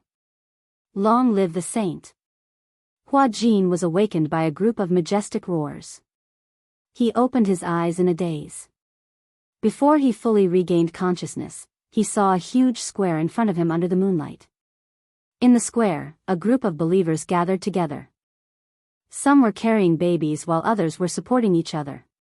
He was startled. Just as he opened his mouth, he suddenly saw a man in a black robe carrying a bucket of things and walking in front of him. What are you doing? Before he could see clearly what was in the bucket, he saw the man pick it up. Chapter 44-42. Suddenly, a bucket of gasoline was poured over his head. The gasoline drenched his body and instantly corroded his whip wounds. Hua Jin sucked in a breath of cold air and gritted his teeth. He lowered his head, and only then did he clearly see his current situation. He was tied to a cross, and there was a pile of firewood under his feet. On the side, a believer held a torch in his hand. The flame bloomed eerily in the night wind, like a deadly flame flower. Hua Jin suddenly felt his hair stand on end. Were they going to burn him alive as a sacrifice? In the square, hundreds and thousands of believers knelt down devoutly. Holy Sun, please bestow eternal life to our leader, please bestow eternal life to us. Long live His Highness the Holy Sun. A group of people knelt down in front of Hua Jin inexplicably. Hua Jin saw that their faces were either filled with joy or tears. Some women were holding babies and kissing their husbands reluctantly. At this moment, a group of people followed a man in a suit onto the stage. It was Jim. Hua Jin had seen him a few times. It was said that he was the leader of the thousands of believers in the square, the great leader of the Sacred Palace sect.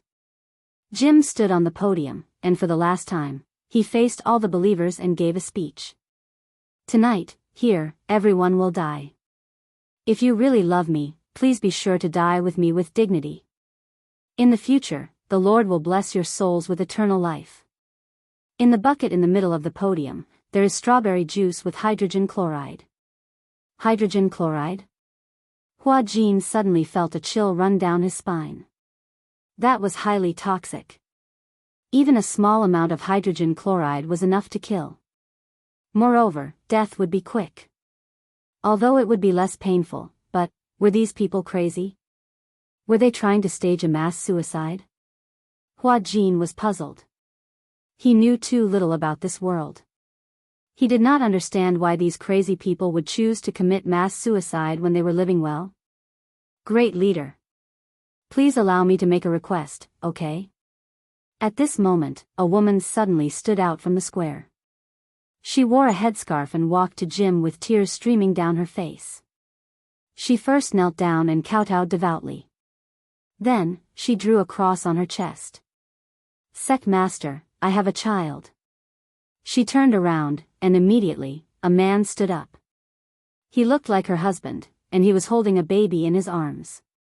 The baby was no more than 10 months old. The woman's face was full of grief. Great leader Jim, the children are innocent and holy. They don't need to go through this ceremony. Can he not participate in this ceremony? Cut the crap. Jim didn't say anything, but the bodyguard beside him cursed on the spot. How dare you disobey the sect leader's orders? The bodyguard immediately jumped off the stage and reached out to snatch the baby from the man's arms. The woman cried and threw herself at them, begging, please, let this child go. He's innocent, please, please don't be so cruel, okay? You better do it yourself. Otherwise, I'll beat you to death, you bitch. Then, choke him to death along with this filthy child. The other believers began to jeer. Unclean. Dirty. They're insulting the Sacred Palace sect. Sect master, please kill them. That child is unclean and will bring misfortune to the Sacred Palace sect. Kill them. Kill them. Chapter 44-43. Hua Jin's heart was filled with sorrow. How pitiful were these believers to believe in an evil cult to such an extent that they wouldn't even let off an innocent child. The child was still so young that he didn't even understand what was happening. His pair of helpless eyes kept looking around, frightened by the shrill screams of the people around him. These believers looked so contradictory. They were afraid of death, but they also looked forward to it. It was as if death would really bring them eternal life. It was as if their souls would be purified because of it. What exactly did this damned Sacred Palace sect brainwash them? You choose. The bodyguard's face was cold. Do you want to kill this child, or we will behead you honorably? The poor mother took the child from her husband's arms and looked at the pure and flawless face of the child in her arms. Even if she couldn't bear it, she had to endure the pain and make a decision. I choose to do it myself. No. Hua Jin suddenly shouted to stop her. Everyone turned to look at him. Under everyone's gaze, Hua Jin was at a loss. He pondered for a while and finally gathered his courage and said seriously, Everyone, don't listen to the nonsense of this so-called leader. What Sacred Palace sect? He will only bring you misfortune. However, no one understood what he said. They couldn't understand Chinese. The saint has spoken. The believers once again kowtowed devoutly. A sense of powerlessness suddenly engulfed his whole body.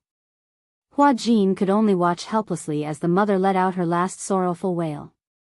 Immediately after, she was forced to take a glass of strawberry juice from the bodyguard. Her heart ached, but she forced the child's mouth open and slowly poured the sweet but poisonous strawberry juice into the child's mouth. The poison took effect very quickly. The child cried a few times, then suddenly straightened his legs and stopped moving. His pair of clear eyes immediately darkened. The mother's tears fell like rain. She poisoned her own child with her own hands. My child, her husband beside her also cried bitterly.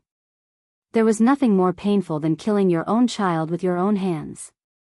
However, at this moment, under the baptism of the evil cult's teachings, the believers who had long lost their humanity began to cheer. Let us welcome this great moment.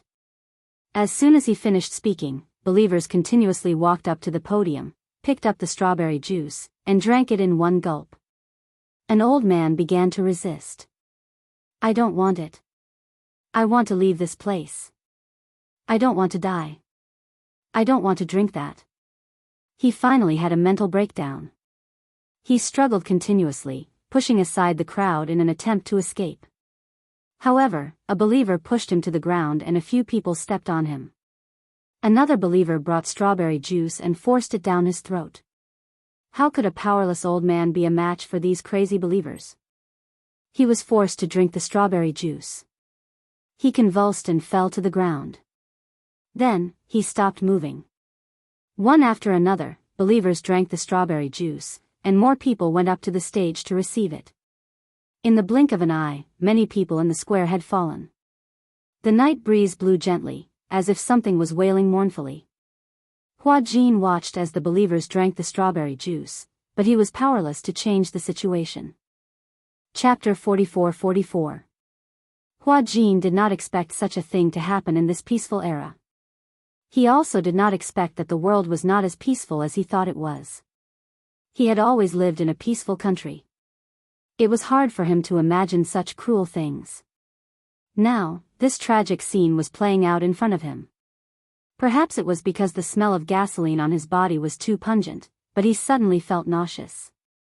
Ugh, he wanted to vomit and felt extremely uncomfortable. He struggled for a while, but his hands were tightly bound and he couldn't move. A believer walked over with a torch. At the same time, the believers in the square became more and more enthusiastic. Long live the Son of God. Long live the sacred shrine. Long live Lord Jim. It was like the last carnival before death. Hua Jin did not know if it was the believers' sorrow or the world's sorrow. It was said that these believers became Jim's fans and supported the sacred shrine because they thought the sacred shrine gave them the last pure land. Most of these believers were refugees from warring countries. Some were even civilians from developed countries. Some of them were old people who had experienced world wars. Some of them were people who had experienced the global financial crisis and went bankrupt. The sacred shrine was founded to fight racial discrimination.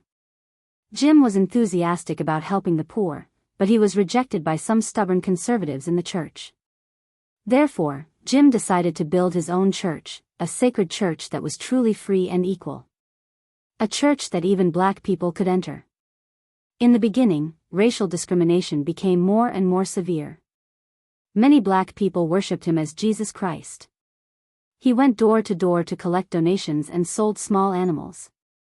Finally, he raised enough money to build the church. They set up free cafeterias, day care centers, clinics for the elderly, and other social services.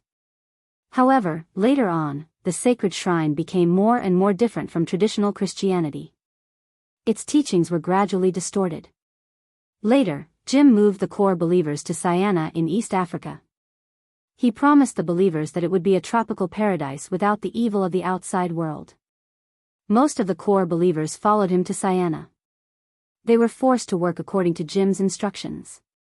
Everyone worked together to build the sacred shrine. All the believers lived in the sacred shrine isolated from the outside world. They were extremely poor. They had no private property, no personal life, and no space for thoughts. They were closely monitored by Jim's armed guards. Any believer who tried to ask for personal freedom, such as sex without Jim's permission, would be severely punished. If a believer was found to have apostasy, they would be tortured or even deprived of their life. They did not even know that the outside world was not the end of the world they imagined. Jim, on the other hand, lived a life without restrictions. He owned the fruits of the believer's labor. He lived in a luxurious room with all the modern facilities. He could have sex with any male or female believer. The believers were required unlimited worship, loyalty, and absolute obedience to Jim. Chapter 44-45. A pitiful person must have a detestable side.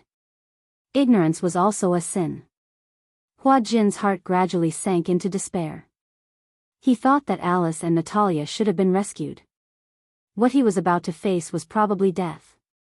At this moment, he suddenly envied those believers. After drinking the strawberry juice that contained hydrogen chloride, they died without much pain. What he was about to face was a raging fire. In the square, some people obediently drank the strawberry juice, while others resisted. However, in the end, those who resisted were shot to death, strangled to death, or injected with cyanide. Jim sat on the throne, trembling as he took out a pistol from the hidden lining of his suit and calmly loaded it. However, when he pressed the muzzle to his temple, his emotions suddenly became agitated. I will be immortal for all eternity. Everyone must follow me. He suddenly shouted, Mother! Mother! Burn the Holy Sun! Burn the Holy Sun! The screams became fiercer and fiercer. Hua Jin looked at the people holding torches getting closer and closer. His whole body trembled as he closed his eyes. However, in the next second, the roar of a car came from the end of the square. Immediately after, when the believer raised his hand and was about to throw the torch to the firewood at Hua Jin's feet, two thunderous gunshots echoed. One gunshot was Jim's suicide by swallowing a bullet. The other shot was fired from the end of the square. The bullet accurately pierced the believer's wrist. The torch fell to the ground and ignited the oil barrel at his feet. The fire immediately spread. The believer's body was instantly on fire. He screamed and panicked as he rushed to the crowd in the square. Ah, go away. This is the fire of sin. Go away. The square instantly went out of control. Hua Jin looked at this scene in a daze. He looked in the direction of the gunshots and saw an off-road vehicle breaking through the encirclement of the believers and speeding toward him. A soldier mounted a light machine gun on the sunroof of the car and fired at the armed forces that were swarming toward them. The car stopped below the stage. Gong Jia pushed open the car door and got out. With a single stride, he effortlessly stepped onto the stage and walked toward Hua Jin. At this moment, Hua Jin was already shocked speechless. Gong Jia. How are you? When Gong Jia saw the whip wounds all over his body, his eyes were burning with anger. Damn it. What did these people do to him? Did they use private punishment? What are you doing here?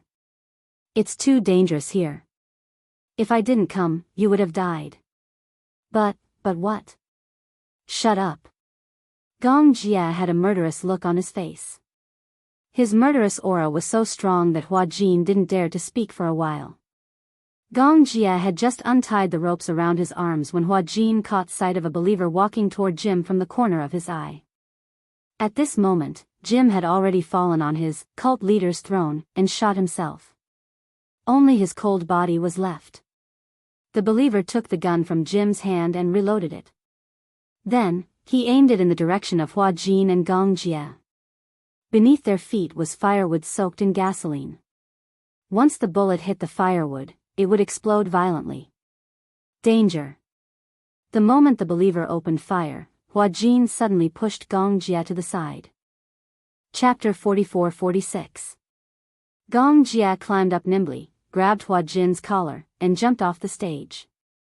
Hua Jin's skills were not as good as his. He stumbled all the way until he was thrown into the car. Gong Jia also got into the car. The machine gunner, who was standing at the sunroof, swiftly loaded his gun. Amidst the hail of bullets, he was shot in the shoulder. Young Master Jia, I've been shot. We have to get out of here as soon as possible. Gong Jia stepped on the accelerator, and the car suddenly sped forward. The believers who had surrounded them were scared into retreating. The light machine gun had a total of 100 bullets, and it had been firing all the way. At this time, there was no way to control whether the bullets were aimed at the armed forces or civilians. At this time, anyone who pounced on the car was identified as a militant by the machine gunner and shot dead one by one. It was especially at this time that they could not compromise with so-called kindness. In a moment's time, they could be the ones to die here. Gong Jia drove the car, charging straight ahead. He tried his best to find an empty road with no one around. However, someone shouted from outside the car, and those crazy believers persevered and pounced on the car. It was obvious that they wanted to use their bodies of flesh and blood to block their way. Hua Jin shrank into the corner of the car. There were many militants outside the car, and they were all armed. He could not help Gong Jia much, and he could only try his best to protect himself and avoid unnecessary harm. During this time, Hua Jin vaguely felt that the car had run over something. A corpse? Or a living person who had been rolled under the wheels? He covered his face in shock, not daring to think too much. Da-da-da-da-da, the machine gunner was still defending his last position. All of a sudden, Hua Jin felt a warm liquid splashing on his face. He looked up and saw that one of the machine gunner's arms had been injured by a bullet. Blood was gushing out endlessly. You're injured. However, the machine gunner could not hear him. He had followed Gong Jia to rescue Hua Jin. He already knew that following Gong Jia this time would not bode well for him. On the way here, one of his brothers had died in the smoke. He had never thought of leaving alive. He only wanted to use his body of flesh and blood and his astonishing willpower to escort Gong Jia and Hua Jin out of this place. This was his mission. The car left the square without a hitch, and soon left the believers far behind. However, Gong Jia still did not dare to let down his guard. Leo, how are you? He looked straight ahead, held the steering wheel, and asked the machine gunner. However, there was no response for a long time. Hua Jin carefully patted the machine gunner's waist, but there was no movement for a long time. An ominous premonition arose in his heart. Is it important? Are you okay? He carefully carried Leo back to his seat. Only then did he realize that Leo's throat had been injured by a bullet and was badly mutilated. Blood gushed out, but he still maintained the posture of hugging the machine gun. His eyes were opened in a daze, and his whole body was trembling. With his throat injured, he could no longer speak. Even if the environment was not so harsh, Hua Jin knew that the machine gunner named Leo was probably dead. What should we do? Gong Jia, he's seriously injured. Gong Jia held the steering wheel tightly. His bloodshot eyes looked at Leo through the rearview mirror. Chapter 44-47. Bang! A loud sound was heard. Gong Jia fired. In an instant, the bullet hit the oil stain on the bottom of the car. In an instant, flames spread all the way and surrounded the oil cylinder. The car exploded and flipped over. Let's go. We can't stay here for long. If the explosion alarms the nearby army, it won't be good if they rush over. Hua Jin said, how do we go? Where are we going? To the port. Most of the troops are waiting there. But first, let's find a place and let them send troops to pick us up. Okay. Hua Jin followed Gong Jia.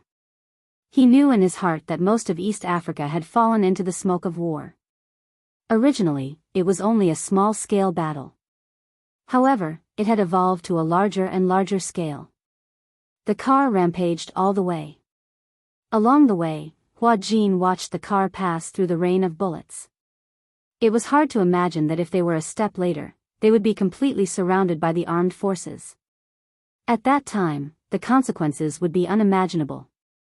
What he didn't expect the most was, originally, he had completely given up in his heart. However, he didn't expect that Gong Jia would take such a big risk to rush over to rescue him. Was he not afraid of death? Knowing that the whole of East Africa was covered in the flames of war, he dared to drive a jeep into the divine temple. This time, thank you, Hua Jin still had lingering fear.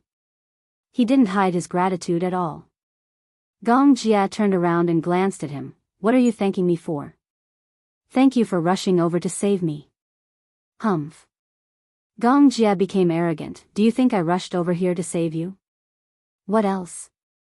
If it wasn't for sister repeatedly asking me to take care of you, I wouldn't have bothered. The grateful smile on Hua Jin's face gradually disappeared. This Gong Jia. He even said that he was touched. He was touched for a long time. He didn't expect that it was because of this reason. Besides, what are you thanking me for? If it wasn't for the grudge between Hurricane and the Divine Temple, you wouldn't have been implicated. Grudge? How could the Divine Temple have a grudge with Hurricane? Hua Jin took a few steps forward. What's going on? Surprisingly, Gong Jia was patient enough to tell him everything in detail. The Sacred Palace sect is at their wits' end. Originally, he had fled to East Africa to find a paradise that was conducive to the development of the church. He did not expect that a war would break out. Without enough food and armaments, they were like trapped beasts in East Africa. That's why he's doing everything he can to kidnap Hurricane as a hostage. He wants to use this hostage to threaten Hurricane. Hua Jin muttered to himself, why does Hurricane make enemies wherever he goes? Gong Jia turned around. What did you say? No, nothing. In that case, he was the one who was implicated. The thought of Professor Romanka's tragic death made him even more fearful. Do people really have a destiny? Among the four of them, only Professor Romanka did not escape the disaster. Romanka is dead. He was beheaded by those disciples. I know. Do you know? Yes, the Divine Temple sect sent a beheading video a few days ago to provoke Hurricane. Hua Jin didn't know that the game between Hurricane and the Divine Temple sect was so dangerous. Chapter 44-48. We are about 40 kilometers away from the port. If we walk, we might not be able to get there in one night. We have to get back to the port before dawn tomorrow. If his men did not come to their rescue in time, then they might be trapped in such a chaotic place. What worried him even more was that there seemed to be no news from Vermilion Bird. In the last call, he seemed to have heard the sound of an explosion. Gong Jia suspected that Jim had replaced Hua Jin with another suicide bomber, pretending to be a hostage. In fact, he had enough explosives tied to his body. He did not know how Vermilion Bird, Natalia, and Alice were doing. He had already dispatched dozens of mercenaries to search for them according to the location of the last call. So far, there was no feedback. However, Gong Jia was not worried about Vermilion Bird and the others. His most important goal now was to get Hua Jin out of here safely. However, these 40 kilometers on foot was nothing for him. Normally, 40 kilometers was just one of his training subjects. But for Hua Jin, although 40 kilometers was really long, under the control of the desire to survive, it could always stimulate his infinite potential. In order to survive, 40 kilometers was nothing at all. The scary thing was that he did not know what he would encounter on this 40 kilometers road. Put this on. Gong Jia handed him a bulletproof vest.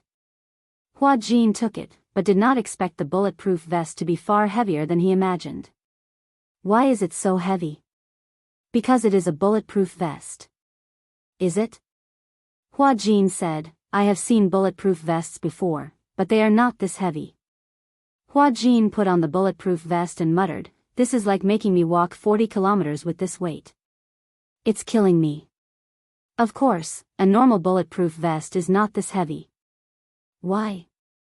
Because, Gong Jia walked in front of him, stretched out his hand, pulled out a straw from the vest, and opened the valve. There is a filtration device in here, and there is some water in it. If they ran out of water, as long as there was a water source, they could replenish themselves. When the water was pumped inside, it would go through a circulation device and be converted into a standard that could be consumed by the human body. In addition, this is a special grade bulletproof vest. Apart from heavy sniper bullets, it can withstand bullets of many types and ranges. As he spoke, he put the bulletproof helmet on the man's head again. Hua Jin felt that this helmet was many times heavier than the heavy headwear on set. I feel like my whole body is heavy. He happened to be thirsty. Hua Jin took out a straw and greedily drank a few mouthfuls. Although it was filtered, the filtered water still had an inexplicable fishy smell. He frowned. Although it tasted bad, he still drank a few mouthfuls. He was too thirsty. It had been a few days since he drank such a refreshing mouthful of water. His lips were already extremely dry and cracked. Gong Jia looked at him and felt an inexplicable heartache. Oh. I think I drank so much, and there's not much left in there. There's no rush. I still have some in my clothes. Is this water enough for us to walk more than 40 kilometers? I don't know if there is any river in front. If there is, it won't be a problem to replenish it. The important thing is. Gulp.